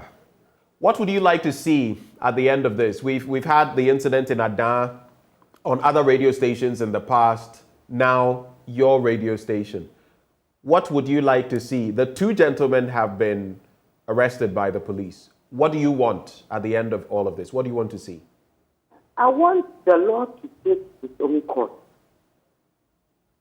Yes, the law must take its course. Maybe just to wrap the conversation with you. So you feel these gentlemen, with their linkage to the MCE, could have done this with his blessing? I don't know. Please come again with your So I was asking you whether you feel from the interactions the gentlemen had with you, whether they acted on their own or whether maybe they were following orders from the MCE. I don't know. I don't know. Right. And I can't tell. Right. But are you at least comforted that they've been arrested? Yes. But still, the law must take its course. Even if must be jailed, they must be jailed. How about your studio equipment and the rest? I mean, would you like some compensation for that? Because I need to go to work. That is what I do to eat. That is what I do to cater for my children. So they have to pay. They have to restore everything. Every single thing that has been spoiled. They have to restore it. And they must be jailed too. That is the law. Is this a community radio station, and who owns it? No, a commercial radio station, and our boss is Manoma. Your boss is? Manoma, the CEO, Manoma, that is what they used to call him. Right. Would you be able to value, the equipment that has been destroyed in terms of cost? Would you have any idea? No, that is in the hands of the technicians. Right. Blessing, well, we wish you the very best. We feel really sorry and we commiserate with you that these terrible things have happened to you. But we also pray that the law will take its course, like you're saying, and that will have some proper finality, conclusion to this matter. Blessing, God's blessings be with you, playing on words. And thank you for joining the conversation. And that was Blessing Eshan, the victim in question. Dr. Ashigbe, so I'm reading right here a tweet by the Media Foundation for West Africa, dated the 11th of December 2019. Further deterioration of press freedom in Ghana. And it says, critical times for press freedom in #Ghana as violations near alarming proportions. And it tags IFEX, Index Censorship, CPJ Africa, and the GIJ and Africa. But when you look at the rhetoric, quote, attacks on journalists have been rampant and severe. There is a growing sense of intimidation of the media and a growing culture of intolerance for dissenting views. There has been arbitrary and discriminatory enforcement of laws to shut down mainly pro-opposition media outlets. The independent broadcast media industry has been battling government over industry crippling policy proposals. But interestingly there, Rapporteurs Sans Frontières, the Reporters Without Borders, in that year, in 2019, the World Press Freedom Index, we had dropped 4 places, thereby losing our status as Africa's best ranked country on the index. Now, we've fallen by about 30 places. When you look at all of these developments, listening to Blessing, what is the way forward, Doc? Well, thank you very much. And I think that on this program, there have been a few suggestions that have been made. And I think one of the new ones is what Lawyer Kpebu had mentioned, the fact that, and it's one of the things I keep saying, that we as journalists need to train, constant, training of our cameras on these particular issues. And I think he comes up with a very splendid one that we need to put together. And this one, I think the GJA needs to lead us. Be able to put together some video clips, some jingles, some LPMs that all media houses should dedicate, sometimes on their shows to airing these things, educating, advocating, and also shining light on, the villains, the perpetrators of these crimes, showing them, and then also focusing on the victims, the martyrs who have, either been lost their lives, being attacked, and all of that, so that people know that there are repercussions for these things that you do. Then also is the owners of media houses, people like myself who are publishers, who are owners of media houses. We should not be even hearing Blessing by this time, who is the general manager of this particular media house. And I'm hoping that the GNA as well, Kofi, who is general manager for the GNA, by this time would also take up the issue of their journalists in Ejumako. They by now should also be getting the lawyers to start. We should not wait for the criminal actions to start. As we all put pressure on the police to act, let's start the civil action to be able to ensure that that is taking place. Because for these equipment and all of that, to be for you to get them back, it's the civil actions that should be able to lead to that. And then also for the MCE. The MCE is the chairperson of the Municipal Security Council. Right. Exactly. So, if once he says he knows these people, he should be dissociating himself from the actions that these people have taken. I would not, because I've not seen any proof of he ordering these people to go and do this, but so he should then let us know that if these people have done these things, he should definitely be dissociating himself from it. The MPP party in Ejumaku, for example, what are they also doing?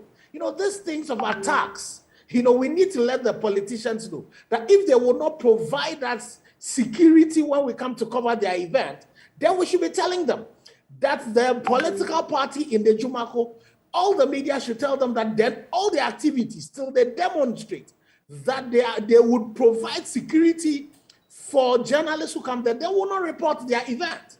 And so it is important, and this is not something that is limited to only just one party or that district. It's something that keeps happening. If you look at the tracker in terms of people who attack, politicians are also one of the critical people who also do this. So we should be serving notice to all political parties that coming to cover your event should not be the theater for us to be beating. You need to guarantee minimum safety standards, so far as we come to cover these events for you. But definitely, I don't know whether, GNA is not a member of, GNA should definitely be able to get lawyers behind this case to ensure that, whatever devices this gentleman has lost, whatever challenges had come to him, we bring that to book. And then also the media house in Elmina also need to do that. But then going forward, we need to ensure that going forward, we all dedicate some amount of time, some acres of space in our newspapers, focusing on these issues. We should be going to Ejumako, the police in Ejumako. We should be going to the police in Elmina, following the cases, at least on a weekly basis, giving updates to say this is what has happened. If nothing is happening, we report it. There's the situation of a gentleman, Pius, who was shot by an alleged national security operative during the elections. That particular gentleman has had 3 surgeries. There's a 4th surgery that's going to happen. As Samson and Lawyer Kwebu said, that case is going nowhere in court. These are the things that I expect that you as journalists... Do you feel that sometimes it is intentional that these cases don't see the light of day because the system itself truncates them? In other words, dockets get missing, this and that, intentionally. I don't think that it's not a thought. I know that. I know for a fact. You cannot have a situation in which somebody has been shot. There's a victim, and then as we speak, the case had gone to court, on 4 occasions, and it's been adjourned. And look at when the elections happened, and nothing has happened. And it's because the person who is involved is supposed to be an alleged national security operative. So sometimes it might not even be, anybody doing it from above, but because it's part of the security operatives, the police who are supposed to be prosecuting this case themselves will not be pushing it forward. And we have seen situations in which the Attorney General acts with dispatch when it comes to these issues. And that's the reason why I would also urge the Attorney General. It's about time he dedicates an office to handling issues on attacks on the 4th estate of the realm.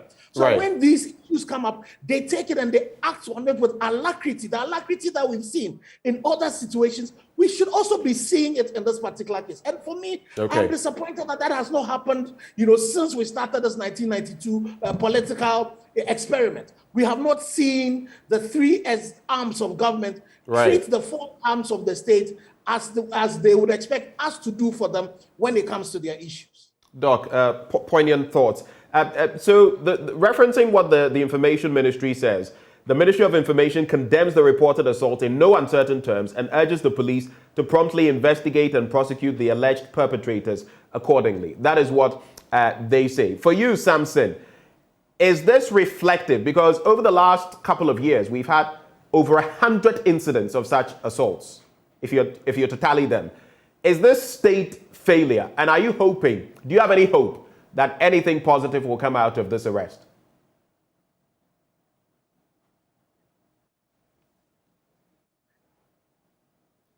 Do we have Samson with us? If we don't police the process, nothing will happen. Nothing. Yes. Can you hear me? Yes, I can hear you. Please go ahead. Okay. I've got a bit of an unstable internet because I'm in transit now. Right. Now, I'm saying that if we don't police the process, nothing is going to happen. And the managers of this particular station have the biggest responsibility. They sit there, fold their arms, and say they are watching for GJA or Dr. Kena Shigbe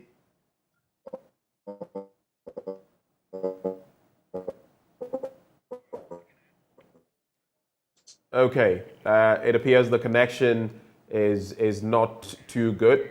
But gentlemen, I would like to say a very big thank you to all of you for joining the conversation. We have had engineer Dr. Ken Ashigbe, himself a media person through and through, former MD of the Graphic Group or the Graphic Corporation, and also CEO of the Telecoms Chamber. We've also had lawyer Samson Lade Anyanere giving us some legal perspective, as well as Martin Pebu, also a lawyer, and Mr. Afeo Moni, president of the GJA. We also interacted with Blessing Eshan, the victim, and our own correspondent, Richard Kwejunyako, joined the conversation. This is how far we've come, and we're going to keep our radar trained on this matter. We're not going to let go. So these elements perpetrating these actions know that we've got our eyes on you, trained on you, our ears focused where you are, and we shall keep at this till this nonsense, yes, stops. Up next, we're going to the Achimota Forest. No, not literally, but we're talking about that saga in terms of the Owu family and where we have come. Stay with us.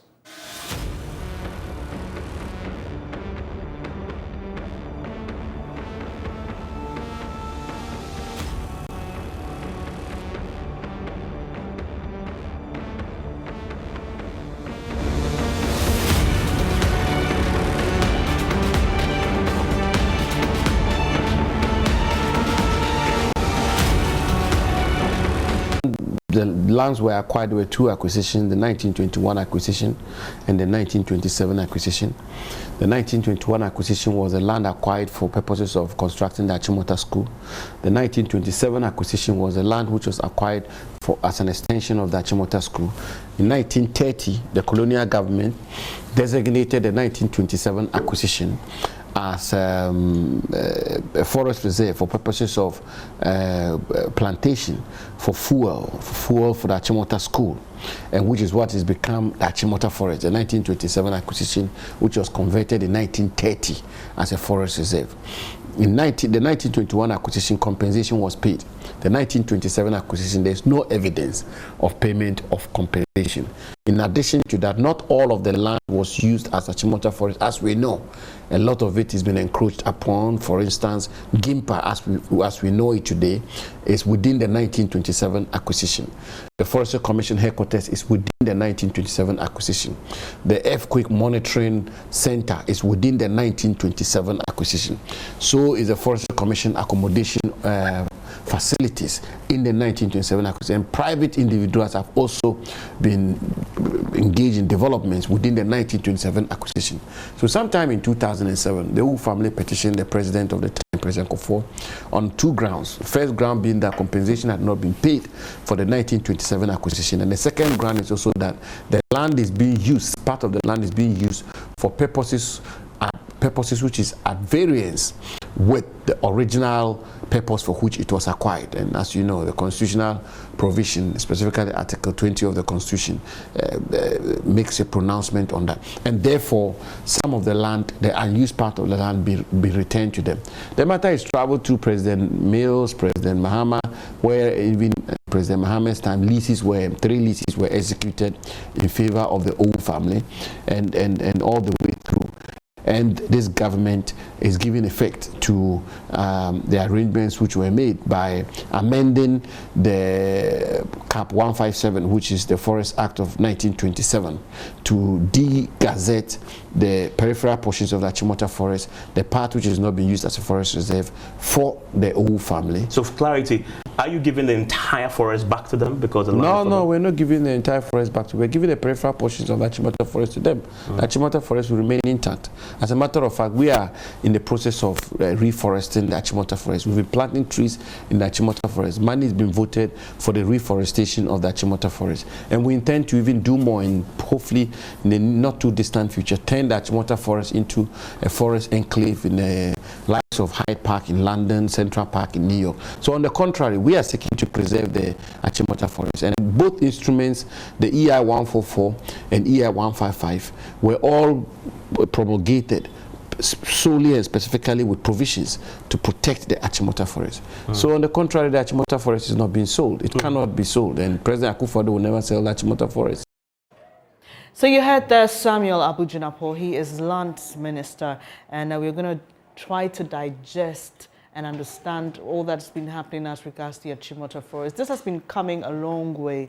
I mean, if you listened to lawyer Kwame Jan on Upfront with my colleague Raymond Akwa yesterday, you understand that this whole process started as early as 2006 when the Owu family first sent in a petition to have some portion of the land. There's a bit of history to this, and it's come a long way, so we'll just take our time and try to break it down and get it. But today, I've got Obed Owusu-Addae. He's with the environmental CSOs against the degazetting of the Achimota forest. Then we'll be having that conversation to hear exactly what their concerns are.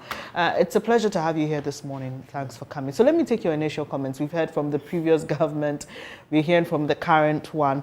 There appears to be some unresolved issue about how we came from 193 acres to 360 acres for the Owu family. And lawyer Kwame Jan, who is a former legal advisor to the ministry, explained that as of 2008, when he witnessed the MOU being signed, it was 193. He doesn't know how it transitioned to 360. We heard from former lands minister Inusa Hussein, who also says, look, it was even less than 193 when we took over. So we don't know how it got to 360. Your initial comments on, you know, the unsettled facts or details around this matter. Yeah, thank you very much for having me. And it's actually interesting listening to politicians. And it's as and when it's expedient for them, they talk in a manner that sometimes you don't even recognize them anymore. Just as you've rightly said, this conversation started way back 2006. And the last night, I listened to the minister when he was speaking with your colleague Evans during the PMS press. And he said, at first, our argument was about selling. Now we have rendered it to numbers and hectareage. That is not the issue. The issue is we need to put all the issues on the table and deal with them comprehensively. Just as you rightly said, how can it have evolved from a certain number to 371 just within a few years? What happened? Who got it wrong? Is it the surveyors? Is it the records that are not right? So there are a lot more issues that people are not being very frank with us about. And just as we always say, for NGOs, we try not to be political. We try to go beyond the politics and leave the politics to the politicians to do. We are more interested in looking at the environmental, the conservation aspect of this whole conversation. Okay, so that brings me to my next question about the environment and conservation. So in 2008, when former President Kufuor was in power, the MOU was signed, and 193 acres was going to be released to the Owu family because government had plans to create a complementary CBD, we are told, with the rest of the reserve. Yeah. According to lawyer Kwame Jan, at that time, the plan then was that there was not going to be any reserve at all anymore. These are his words. And then fast forward, when former President Mahama comes in, they say, okay, you're still going to give that portion of the land to the Owu family. We'll reduce it a bit, according to former Minister Inusa Hussein. But here's what we're going to do. Instead of a CBD, we're going to create a reserve. Yeah, ecotourism. Where, according to him, there was going to be a theme park component. There was going to be an ecological component. The idea I get is something similar to what's at the Mole Park. And then there was going to be the commercial enclave. Which of these plans, for you as a conservationist, which of these plans would have helped us better protect and preserve the environment? Because whether we like it or not, there appears to be encroachment. People are entering the place. You know, some of them they don't even know how to protect the species and the other things that we have in the forest. Yes, unfortunately, all the plans that were put on the table, from a purely environmentalist perspective, none of them were viable. I was with when David Pele, he was in charge of developing that plan. And we looked at the blueprints that they developed, and you realized that most of the development that was going to happen was to build brown development within the Achimota forest. The issue is, why was the Achimota forest set up? And the minister rightly said that when they set up the school, they needed a buffer and a greenery to provide some form of fuel to feed the school. And in the course of the years, it has evolved to become a carbon sink, a very, very important element of the landscape of Accra.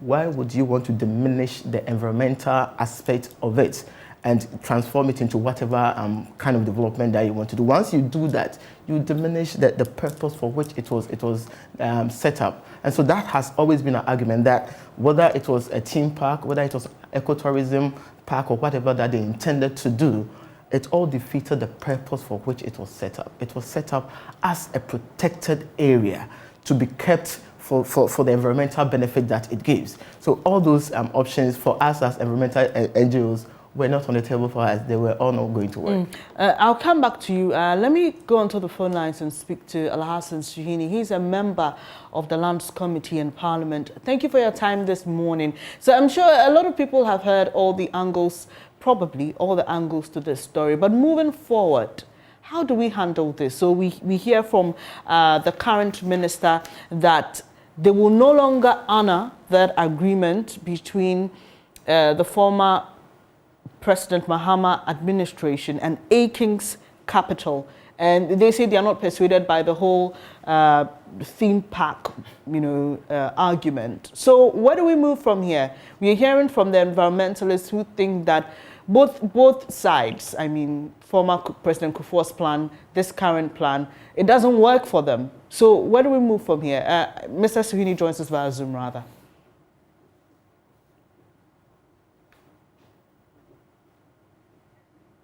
Sorry about that. Thank you very much for the opportunity to be on your platform this morning to discuss this very important matter. Yes, you are right. Many of the angles have already been spoken about, but there's still the need for us to clarify some of the angles as they have been spoken about. First of all, the minister consistently has been saying that it is only the periphery of the forest that is granted to the family. Only the periphery, only the periphery. Now the question is that true? What constitutes the periphery? Because the Achimota forest currently is about 880 acres. And if you are given 360 acres, is that not almost half of the forest that you are giving to the family? So it is not true that it is only the periphery. It is about half of the Achimota forest that is given to the family. Secondly, there is the question of whether it is being sold or it is given back to the acquired owners. My simple answer to that question is that it's been sold, because whether the government is selling it directly or it is going to be sold by the pre-acquired family owners, that's a sale.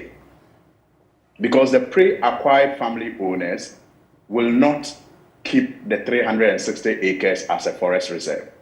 Especially so when the government has supported it with an EI that declassifies it as a reserve.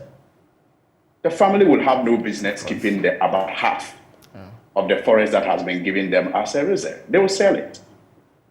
So whether government is selling it directly or selling it through the pre-acquired family owners, it's still a sale.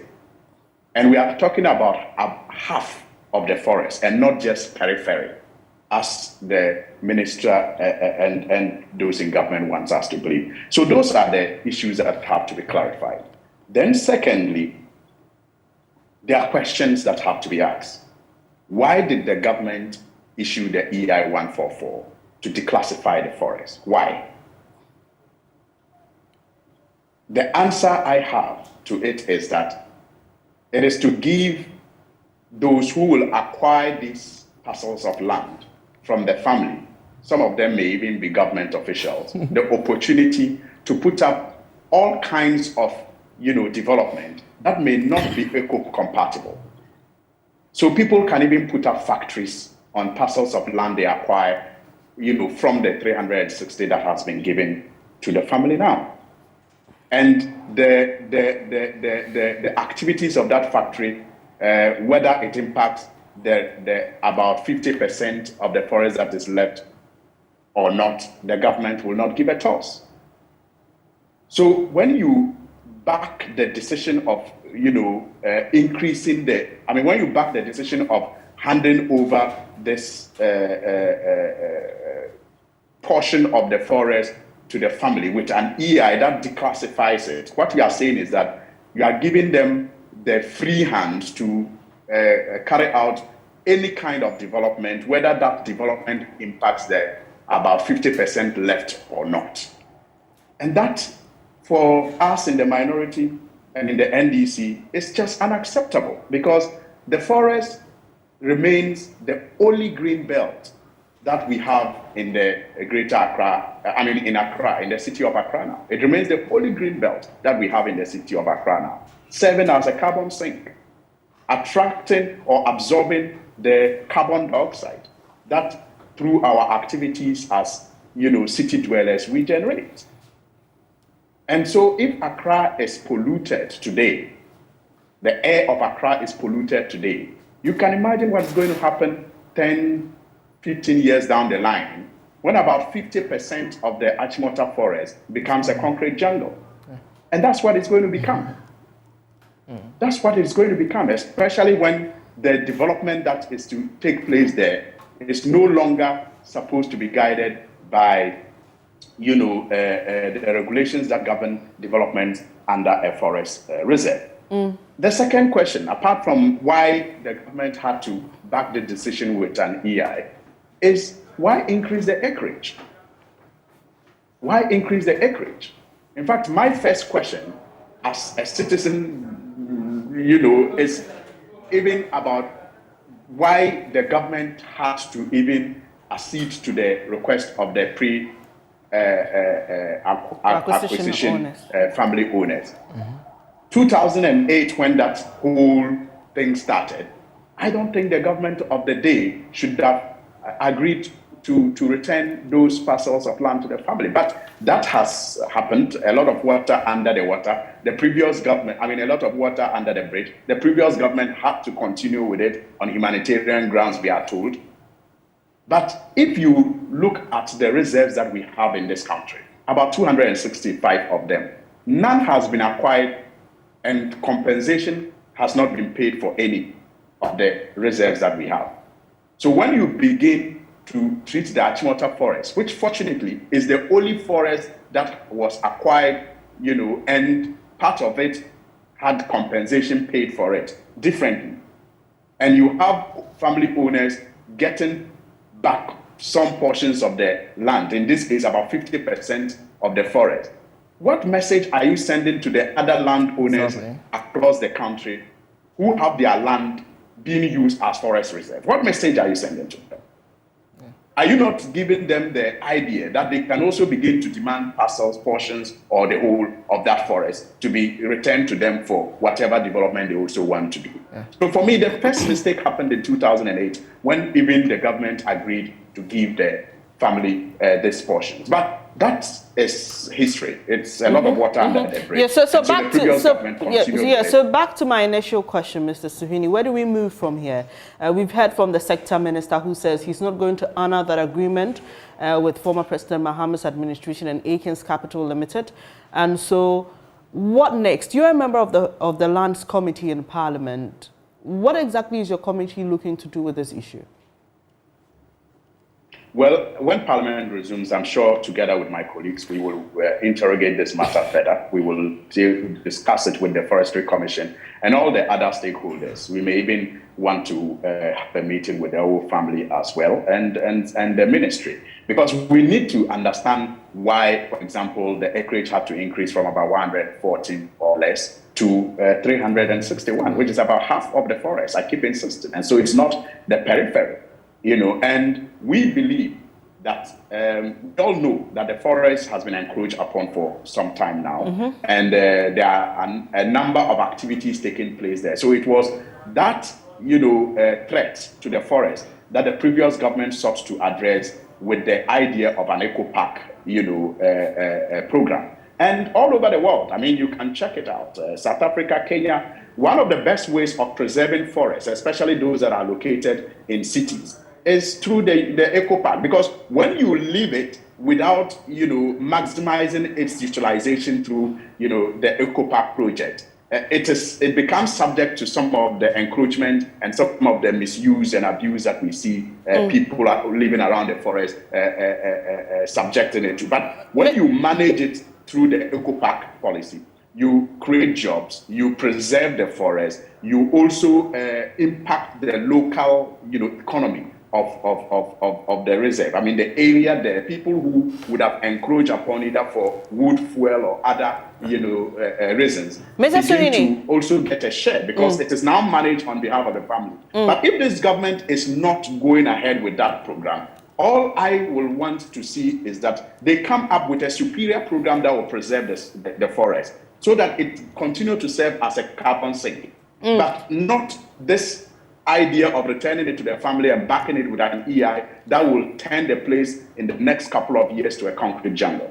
All right, Mr. Sweeney, I'll have you hold on here because I've got Mr. Owu in the studio with me. He's with the environmental CSOs against the de-gazetting of Achimota Forest. And while you were talking about the ecotourism park plan, he kept shaking his head in disagreement. He has explained to me earlier that he doesn't think that plan and the former one to have portions of the forest reserve turned into a complementary CBD work for the environment. So let me find out from you, sir.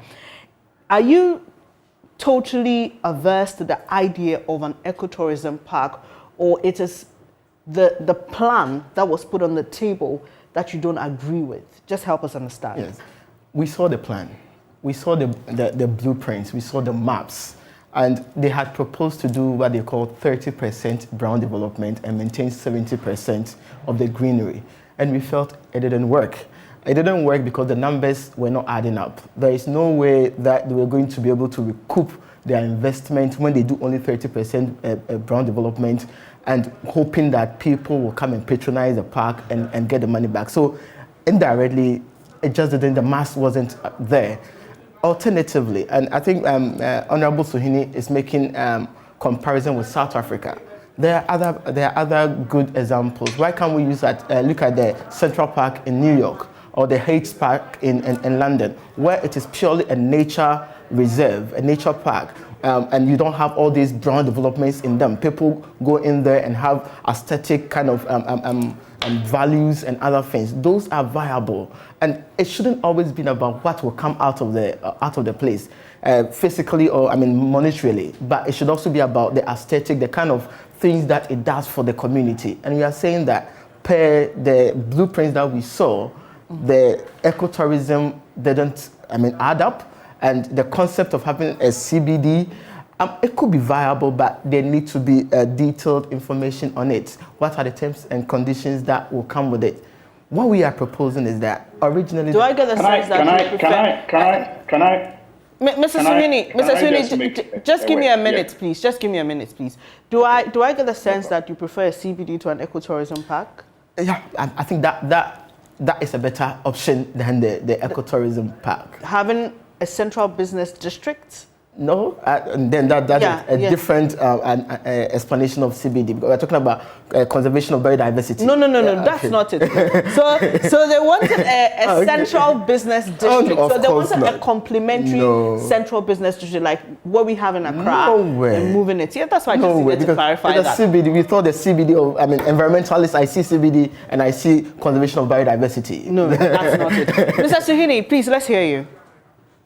Yes. So you see, I think that we are saying almost the same things. Okay. I am not too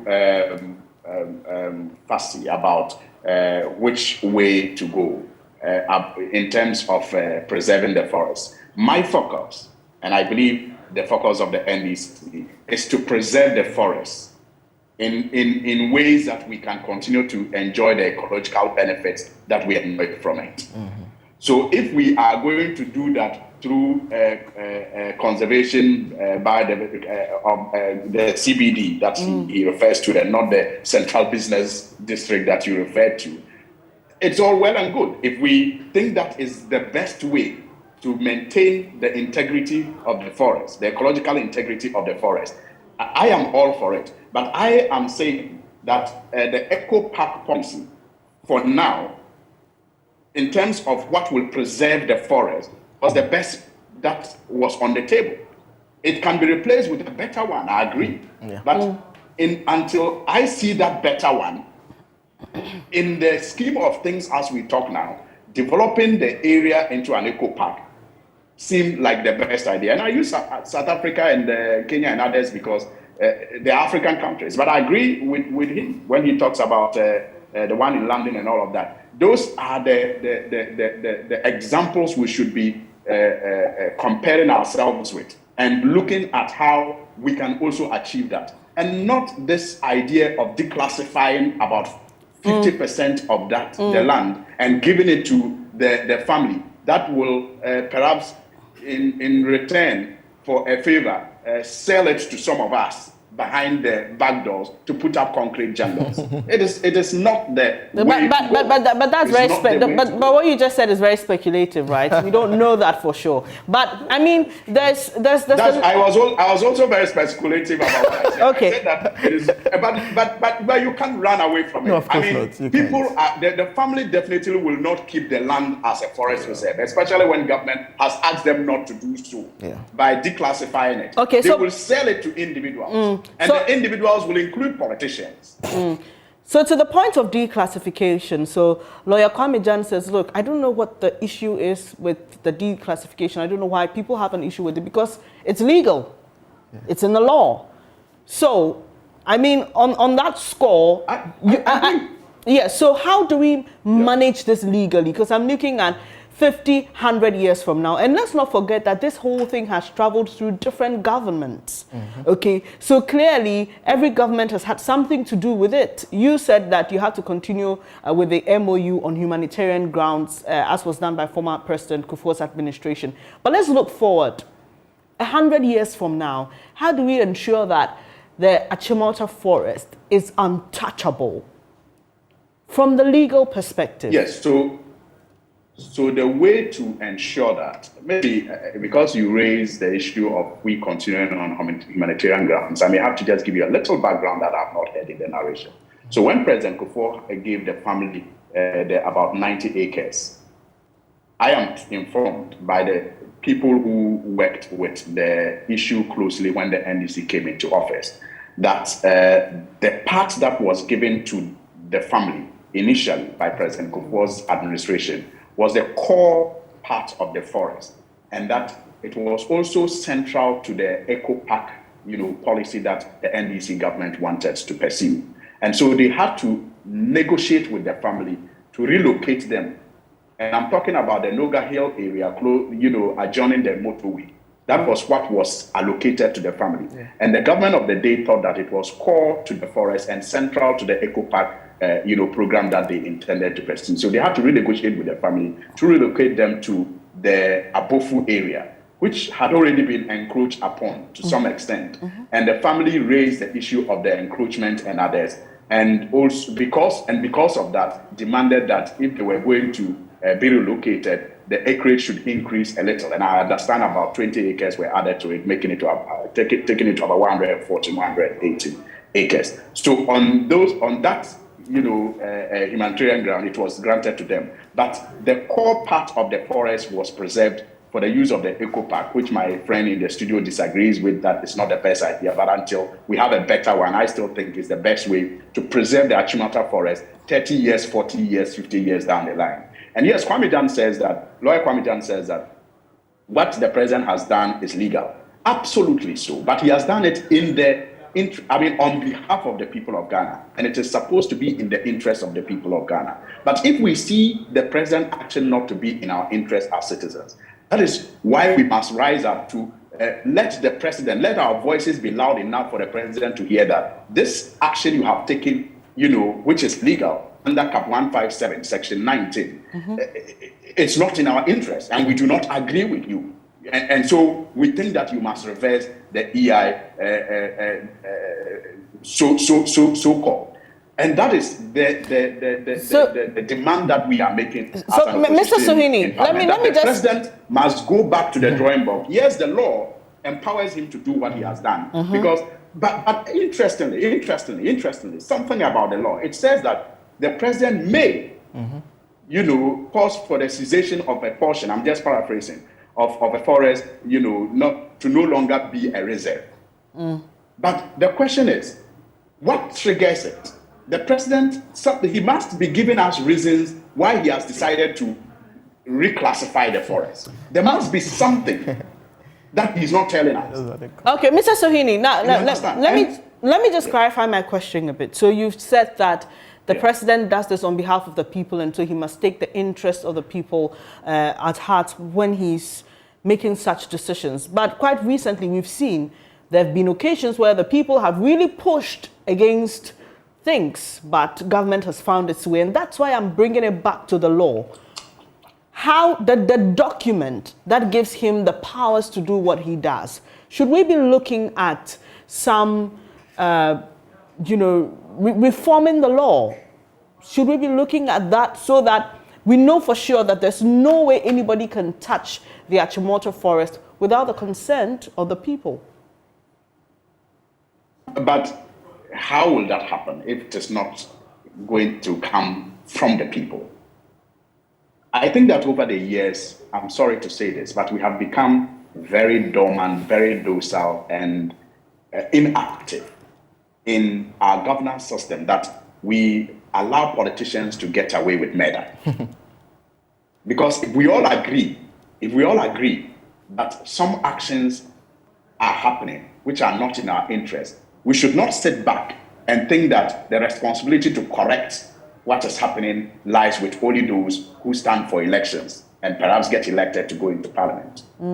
There are many democratic tools that are available to all of our citizens to use to drum home a point to our government when we are dissatisfied with the way they are governing. And so if we all want to protect the Achimota forest, let's do what other, responsible citizens do across the country. You saw what happened with Etiwa? You know what happened with Etiwa? Right? People have raised that example. So that's why I'm asking you. So how loud are the voices with Etiwa? Hasn't it been left for some NGOs that are concerned? Yeah. But I was just about to give you the example of where even in some areas, one tree can get the whole community to form a human shield to ensure that one tree is not cut. What do we do here in Ghana? We sit in the comfort of our rooms and in the comfort of our cars and insult and blame politicians and take no action. And when even some group of people call for mass action, we think that call is for some people and not us.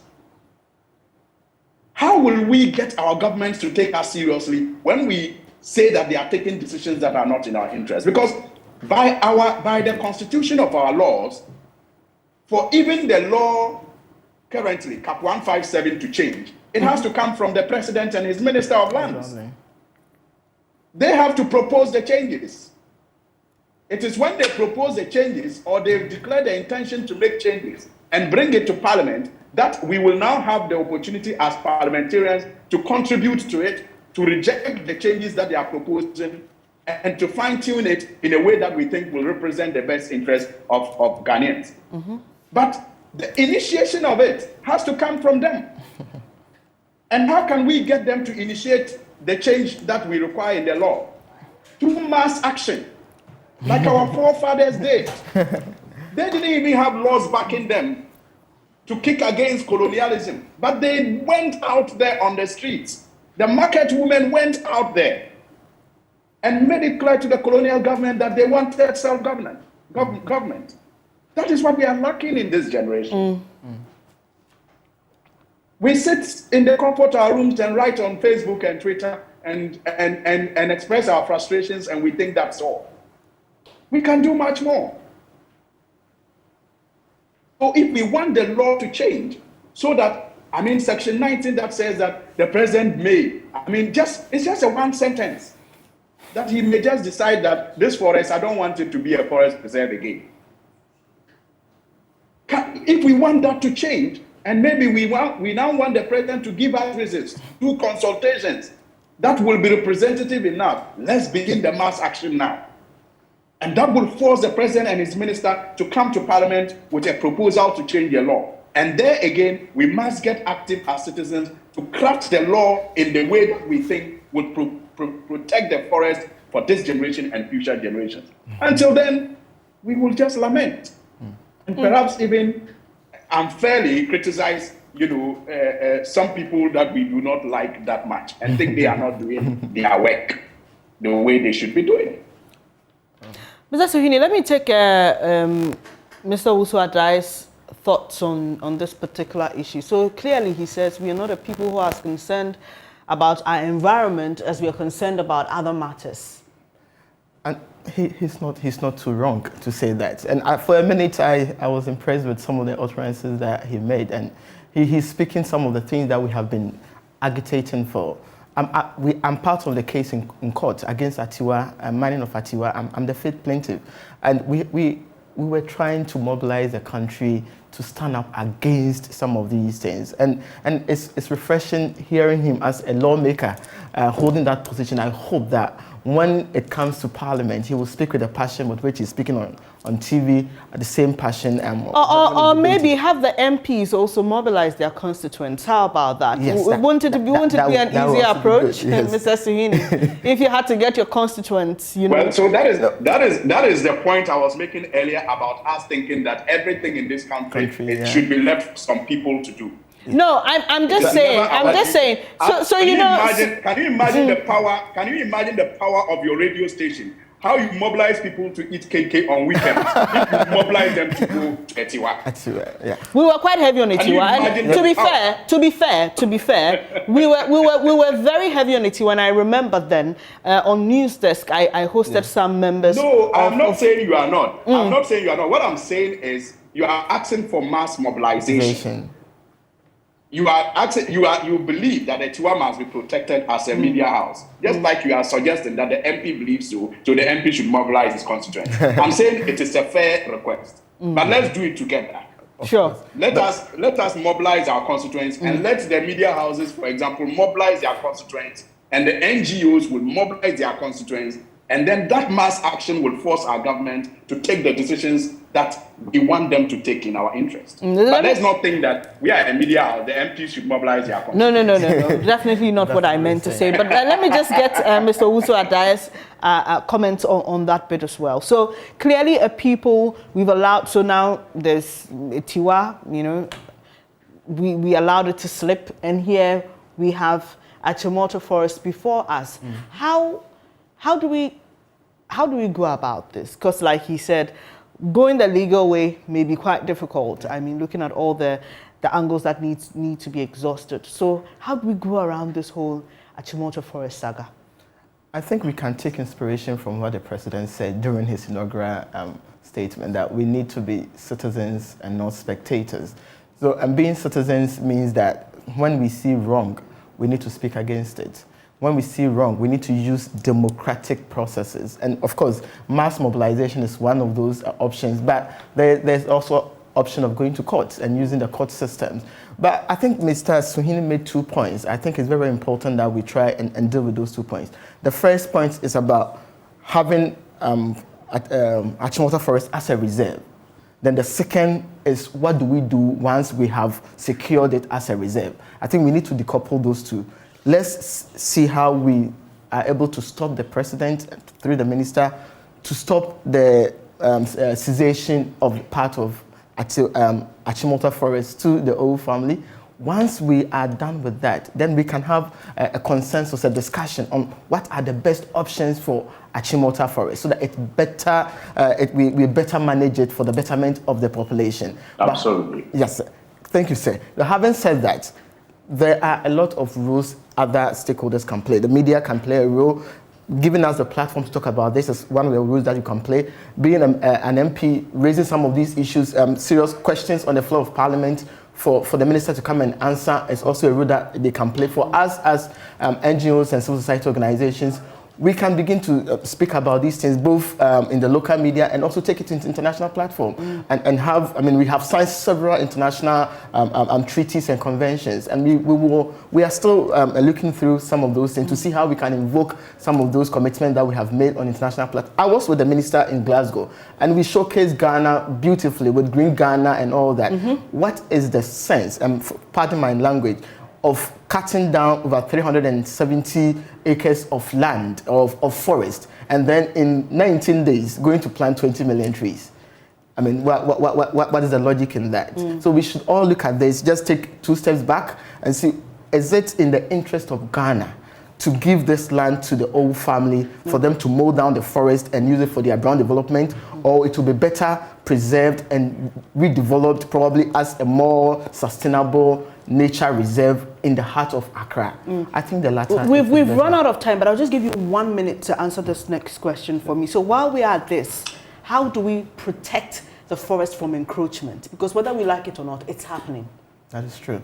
The Act 571 that sets up the Forestry Commission mandates them to protect the forest. And I have worked at the district level before. We have forest guards who are mandated to police the periphery, as he says it, of the reserve. And the Forestry Commission needs to do their job. Doing their job also means that they need to be resourced. There are not enough forest guards to do this work. So they need to get more forest guards around the Achimota area to make sure that people do not encroach. That is their core responsibility of protecting the reserve. And once they are able to do that, we can discuss what to do with the reserve once it is protected.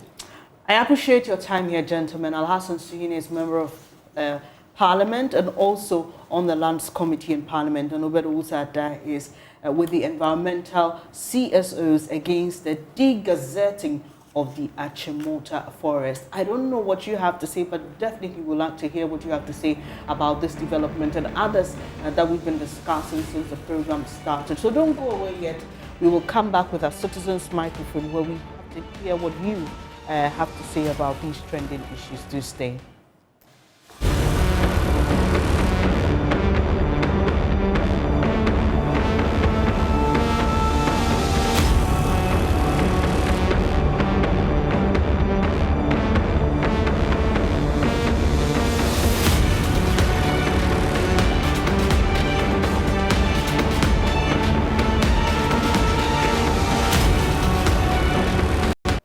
Welcome back on the AM show. We're going to be telling you now about the Securities and Exchange Commission. Oh no, we're not in any trouble. We're still doing very good business. It's about the West Africa Capital Market Conference and how you can participate. So stay with us. Joining us for the conversation, Jacob Adu. He is Director, Issuers Department of the SEC. We also have joining the conversation Dorothy Yeboah Isiama, Senior Manager, International Relations at the SEC Chairperson that's for the WACMAC Committee. Both of them joining the conversation this morning. Lady, gentlemen, Dorothy, Jacob, thank you for joining. Thank you. Thank you for having us. It's not always that we have the privilege of hosting SEC officials with us. So what brings you by this morning? Okay, so we are here to talk about the upcoming Capital Market Conference, which is WACMAC, and it's scheduled to take place at the Moving Peak Hotel next week, Tuesday, 24th of March. Yes, so that's why we are here. It's a very important conference as far as the capital market is concerned.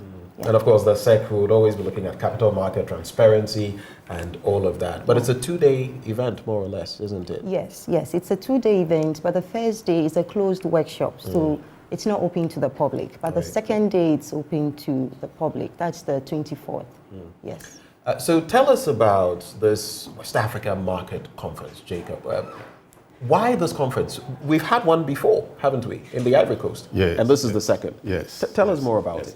So the first one was, it took place in Ivory Coast in 2019. And the whole conference is about integrating the West African capital markets. Okay. Then you have the Nigeria market is there, the Ghana markets. Then you have the the UEMOA market in Abidjan, which has about 8 countries, French-speaking countries on. So in ECOWAS, it is one of their mandates to ensure that these countries of West Africa have stock exchanges that are interlocked.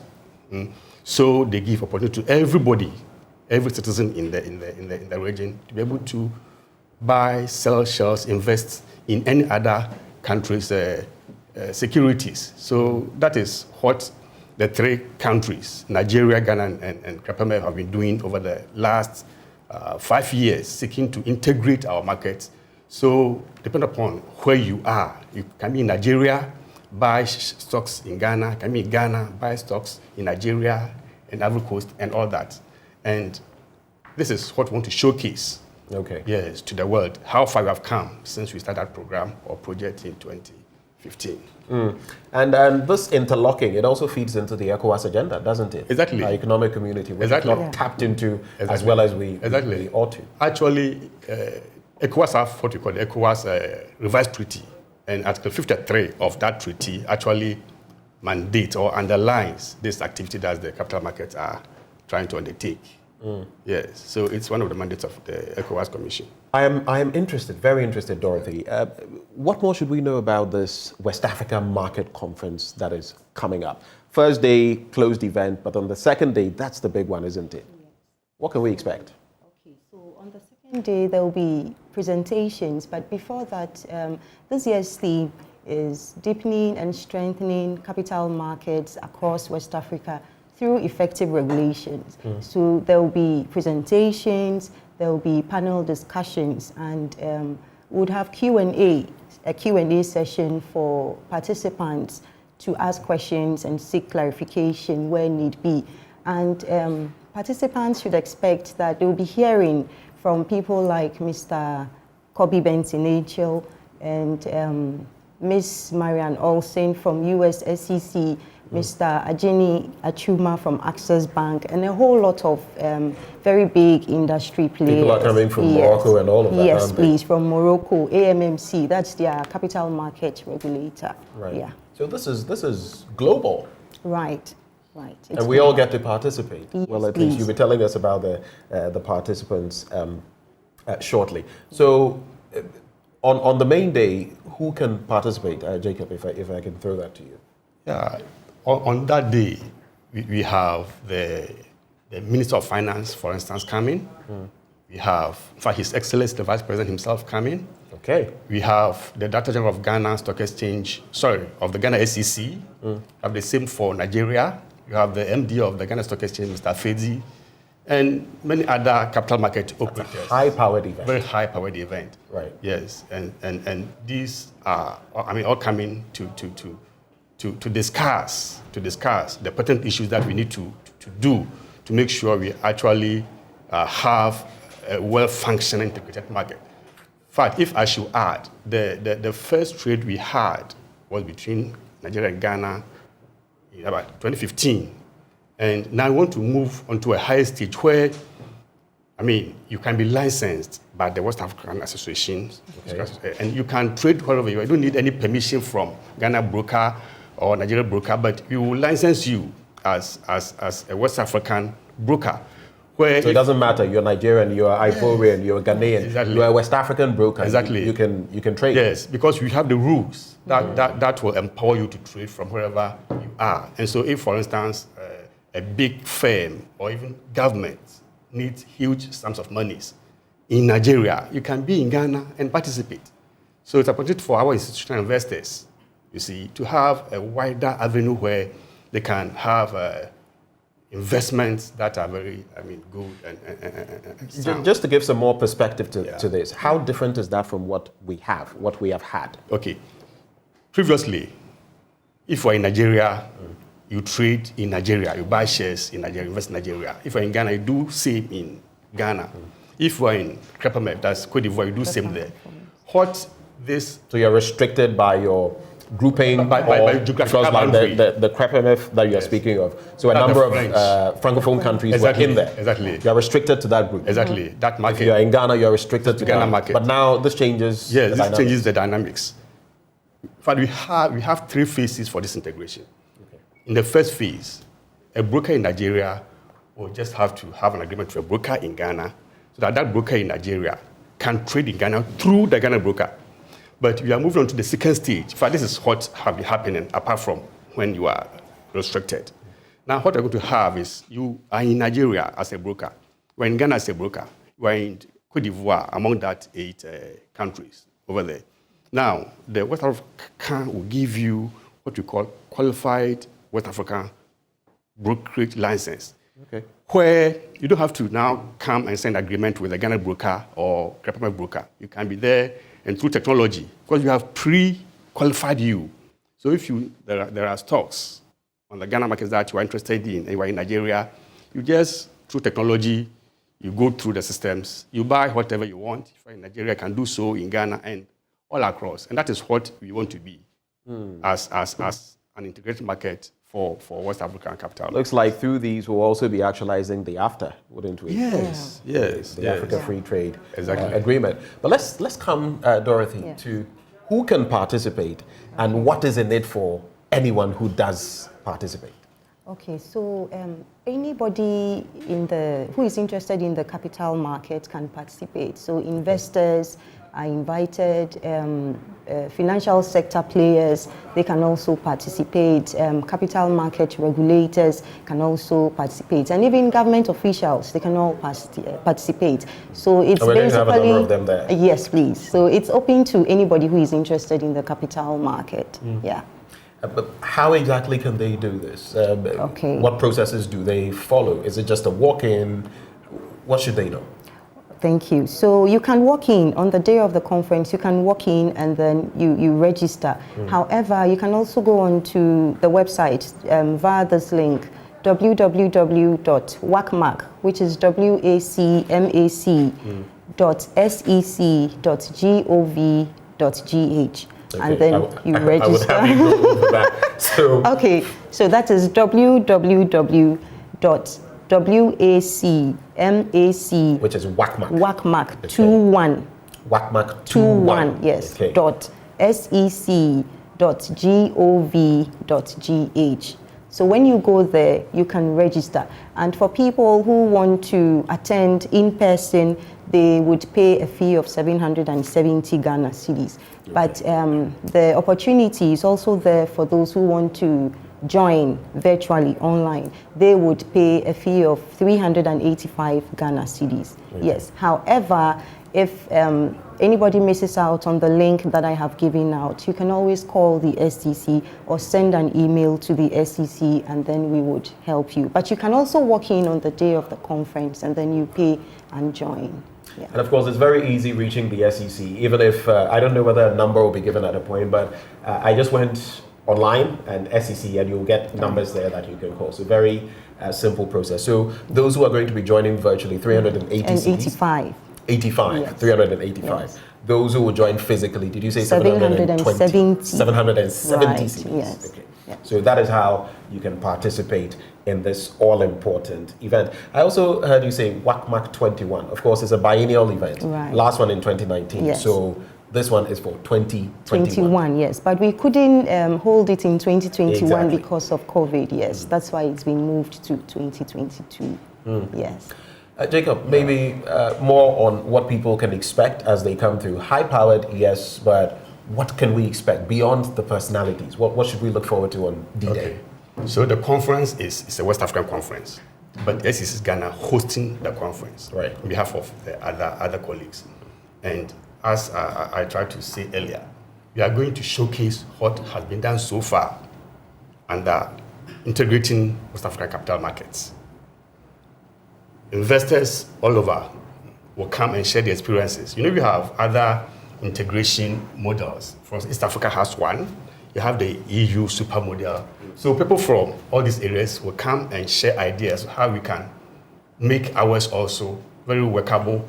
And you see, recently, if you heard, there was this PAPS, this payment system for Pan-Africa introduced. One of the issues was how trades are going to be settled.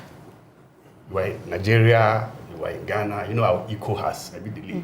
And with the launching of the PAPS, you see, you buy in Ghana, you pay in your Ghana cedis, and to be converted to the PAPs, and the person selling will receive in that person's currency. Right. Yes. You don't have to go through the tedious process of converting before you sell. Exactly. So it's an opportunity to tell investors that if you are in Ghana and you are an institutional investor, you are a pension fund manager, you are not restricted to do all investments in Ghana.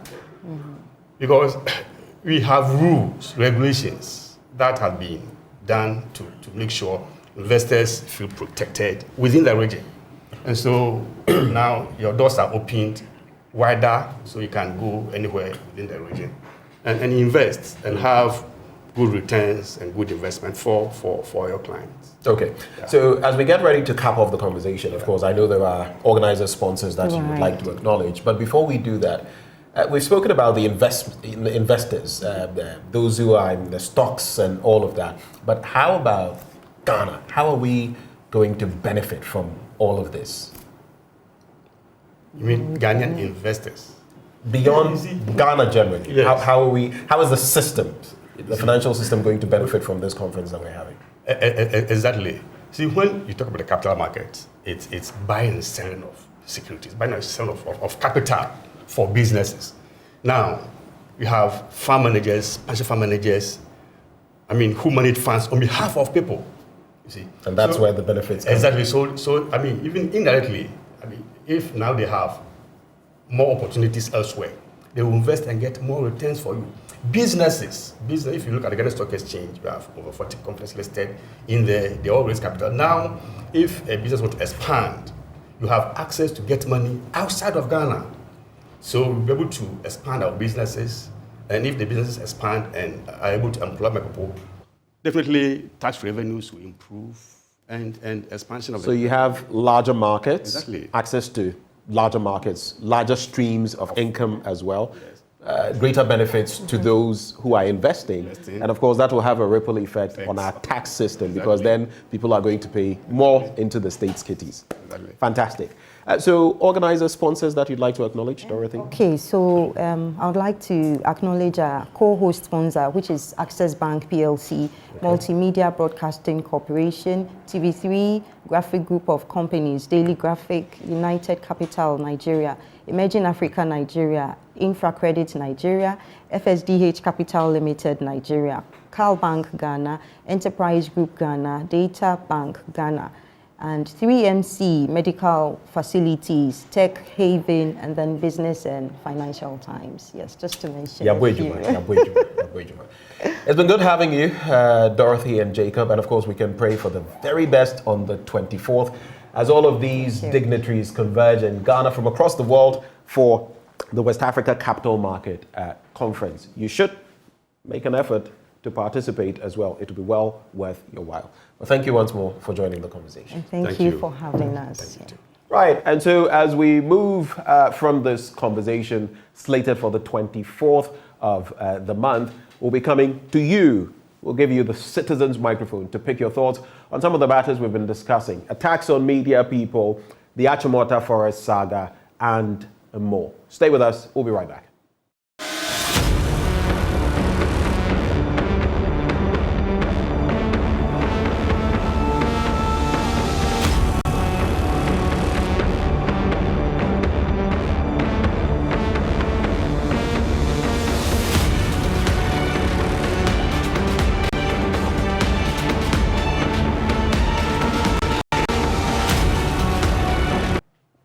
Welcome back on the AM show. With wide open arms, we welcome you back. Now, this is where we get interactive with you. But some of the crucial matters we've been discussing, attacks or assaults on media, personalities and entities, but also the Achimota Forest saga. Bernice, right before we get into that, let me just announce the phone lines: 0302 211 691. Extension 2. It will be rolling at the bottom of your screen. You can call that number. But the Achimota saga. So we had Alasan Suini joined the conversation, Member of Parliament for Tamale North, also on the Lands Committee of Parliament. What exactly, for maybe those who might have missed it, Yeah, what has he been saying? It was quite an interesting conversation. So basically for him, he wanted a few questions answered about the increase of the acreage. Okay. And so from the 90 plus to over 300. From 190, we were told. Right. So like 360, which we are told is Quite an addition. it was almost half of the forest size, and so he's wondering why, and also the declassification bit. And then we moved on to the bit on the fact that it's not illegal to declassify. It is not. Chimota as a forest. So, right. I mean, how do we tackle it then, moving on, looking at 50, 100 years from now? And then, well, he thinks that a mass mobilization against the plans that government has will work. And we've seen some CSOs, Arusha, Ghana, among others, massing up to do exactly that. So, you can get a recap of that on our Facebook page. Very interesting conversation we had. And yesterday, I must mention also that Raymond Akwan Afron spoke to lawyer Kwame Jan. If you want to really understand... Kwame Jan is an authority on a former lecturer of mine, so you don't need to preach to the choir.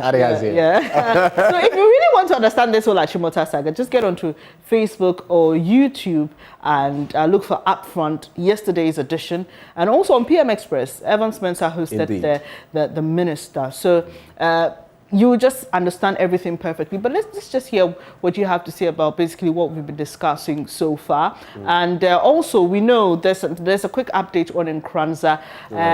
We have Superintendent Alexander Kwekwo-Obing, who is Director of Public Affairs at the Ghana Police Service, and he's been saying something about the Nkranza incident. Let's listen to him while we wait to hear what you have to say when you call in.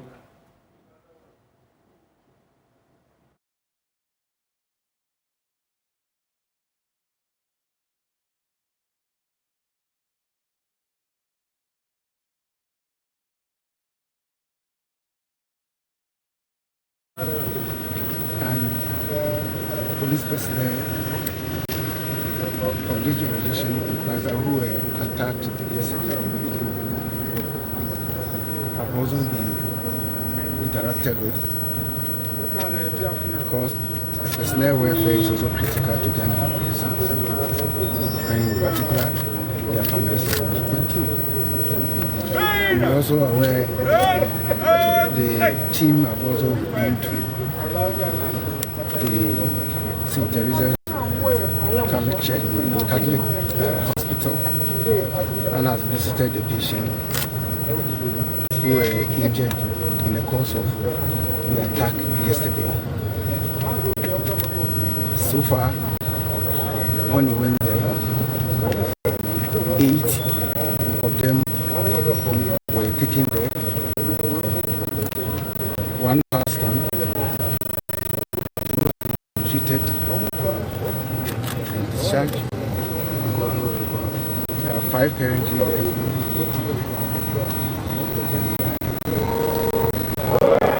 You can also see that those who engage in this despicable attack, 5 of them were arrested. We also recall that in the course of the attack, some suspects who were in our custody escaped. One of them has been captured. The rest are being pursued for recapture into lawful custody. There are a lot of intelligent operation ongoing to bring all those who were involved in this heinous attack to be forthcoming. Having said that, yesterday we all witnessed this heinous and criminal attack on this state, at least 2 state facilities in this community, i.e. the divisional police headquarters and the district police headquarters, the municipal police headquarters, where we are standing with roadblocks and burning of materials, among others. And in the process, a lot of both state and private properties have been damaged. And yesterday, we witnessed it. And some are on public notices so far as your work was concerned. So you just had the police there on the latest on Nkranza. Unfortunate developments there after the death of one gentleman. We're hearing different accounts. We'll wait for the police to finish its investigation, and then we'll let you know what the full story is according to the police. Then there's the later development of a young boy who passed on during the protest. His mom says he wasn't part of the protesters. He had gone to school, and so we'd also wait to hear all the updates on that one. Hopefully investigations will be concluded soon. But Benjamin and I are waiting to hear what you have to say on the big stories we've been discussing. The first one has to do with that attack on a radio station in the central region. We heard from the presenter, you could tell that this really got to him. Yeah, this really got to him. And you know, sometimes when we talk about these things, people just look at the impact on equipment, on the station itself. But you look at the human being, the emotional... The trauma of it. You could tell at a point he was getting a bit agitated just by recalling the incident. So even in my position, trying to get him to recount, you must be sensitive, you know, to his own sensibilities. It's tricky, and no one wants to get there because they say it's happening to someone else today. Tomorrow. And you know, it was interesting that one of your guests brought it in, the fact that we were just discussing the Press Freedom Index a couple of weeks ago, and looking at Ghana's performance and how we've deteriorated. We have Emmanuel joining us from Belgrade. Hello, Emmanuel. Let's hear what you have to say quickly, please. Hello, Emmanuel. Yes, madam. Great to have you on the show. Let's hear what you have to say, please. I'm on the television. You said? I'm saying, welcome to the AM show. Let's hear what you have to say. Emmanuel, don't listen to us on your TV. I'm not there. Yes, go ahead on the phone. Don't listen to us on TV. Just go ahead with your point. Thank you very much. Your show is very interesting. I'm watching you, and I've been calling you many times. Today is the day you are responding to, so I'm grateful. Concerning the Incranza issue, I think the policeman cannot clearly about the death of the guy. All right. So the youth, the reaction of the youth is uncalled for. The police must also come out and then inform the public clearly about the death of that man who was arrested in the morning and then subsequently killed. And everything will become okay. Sure. Thank you, Emmanuel. Quickly, we head to Ayarefa, where Kofi joins the program. Hello, Kofi. Let's hear you, please. Yeah, hello. I want to submit, concerning the Nkranza issues. Clearly, it looks like we've not learned from whatever happened at the draft. That's number one. Number two, talking about the Achimota forest. I wanted to say, even if the government has to give some portion of land back to the landowners, is it necessarily the Achimota forest? Can't they find any vast land somewhere to compensate the family? That's an interesting question. When we get government, we definitely will pose that question and get a response. There are legal elements in there to be considered. So it cannot just be a unilateral decision. But it's a great point that you make there. Pablo is in Wassa. Hello, Pablo. Good morning, Pablo. Yeah, good morning. Okay. What are your quick thoughts for us, Pablo?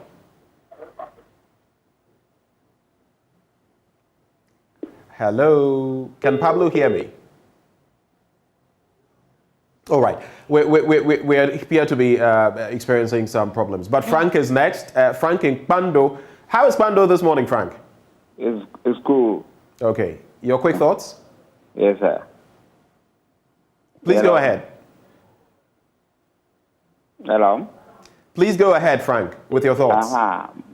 My reason is I want to advise the youth of the whole Ghana that they should not be making attempt to fight against the police or the military because they are not resourced with any ammunition to fight against any grievances they have. They need to cool down and go by the court process or by a peaceful demonstration. When they are ready to attack with military or police, they are endangering their life. I will be the last person, when any demonstration of that sort will happen, I will be the last person to come out from my home. Because when I die and leave my children and my wife, my people. So I would advise the youth of the whole nation that they should think proper by joining this kind of demonstration to endangering their life. In fact, I'm so sad for what the youth are planning to be doing in this nation. Right. Frank, thank you so much. So important point he makes there that you go out there, you're risking your life. So just try to go through the legal processes because you never know what could happen to you. Even passers-by, like we saw, 19-year-old Victor who's getting hit. Or even if you want to do it the proper way, peacefully. Exactly. We have our last caller, TK from Techiman. Hello, let's hear you quickly. Thanks for joining the program. Too bad we lost TK. Oh, sad. Yeah, really bad. TK, if you're watching us, try tomorrow to connect with us. Definitely. We'll see what happens. It's now time to take a pause and get some water, isn't it? Oh, yeah. Water is life. It regulates your body temperature and, of course, keeps you alive and kicking. Awake is premium purified water treated through a strict purification process to ensure that every bottle on the market refreshes you better. We have the perfect size for every occasion. 330 and 500 ml bottles to fit your pockets and bags, like Bernice's bag, 750 ml for the heavy drinkers, and 1.5 liters for those who always want more, like. We have also introduced our special 19-liter jars for offices and homes. Now you just need to stay awake with Awake Purified Drinking Water wherever you go. So come on, grab a bottle of Awake Water and get quality hydration. Awake Purified Drinking Water, one for life. Remember, for every bottle you purchase, an amount is donated to the National Cardiothoracic Center. Now, isn't that heartwarming? It's produced by Casa Preco. For bulk purchases, please call this number, 0262 351 251. And do you know that the income of a young entrepreneur from some selected businesses is exempt from tax for 5 years? Yes, it is. Any young entrepreneur engaged in manufacturing, information and communications technology, agro-processing, energy production, waste processing, tourism and creative arts, horticulture and medicinal plants does not need to pay income tax on these activities for their first 5 years of operation. A young entrepreneur engaged in business that enjoys an initial 5-year concession benefits from the following applicable tax rates for an additional 5 years. Accra and Tema 15%. Other regional capitals outside the 3 northern regions 12.5%. Outside other regional capitals 10%, and the 3 northern regions 5%. For further clarity and information, please contact your nearest GRA office, Ghana Revenue Authority, Integrity, Fairness and Service. And it's been great serving you this morning, and we're glad that you can make time to join us. From Benjamin and myself, it is. Ta-ta. Bye-bye. Have a good day. Take care. News Desk is next.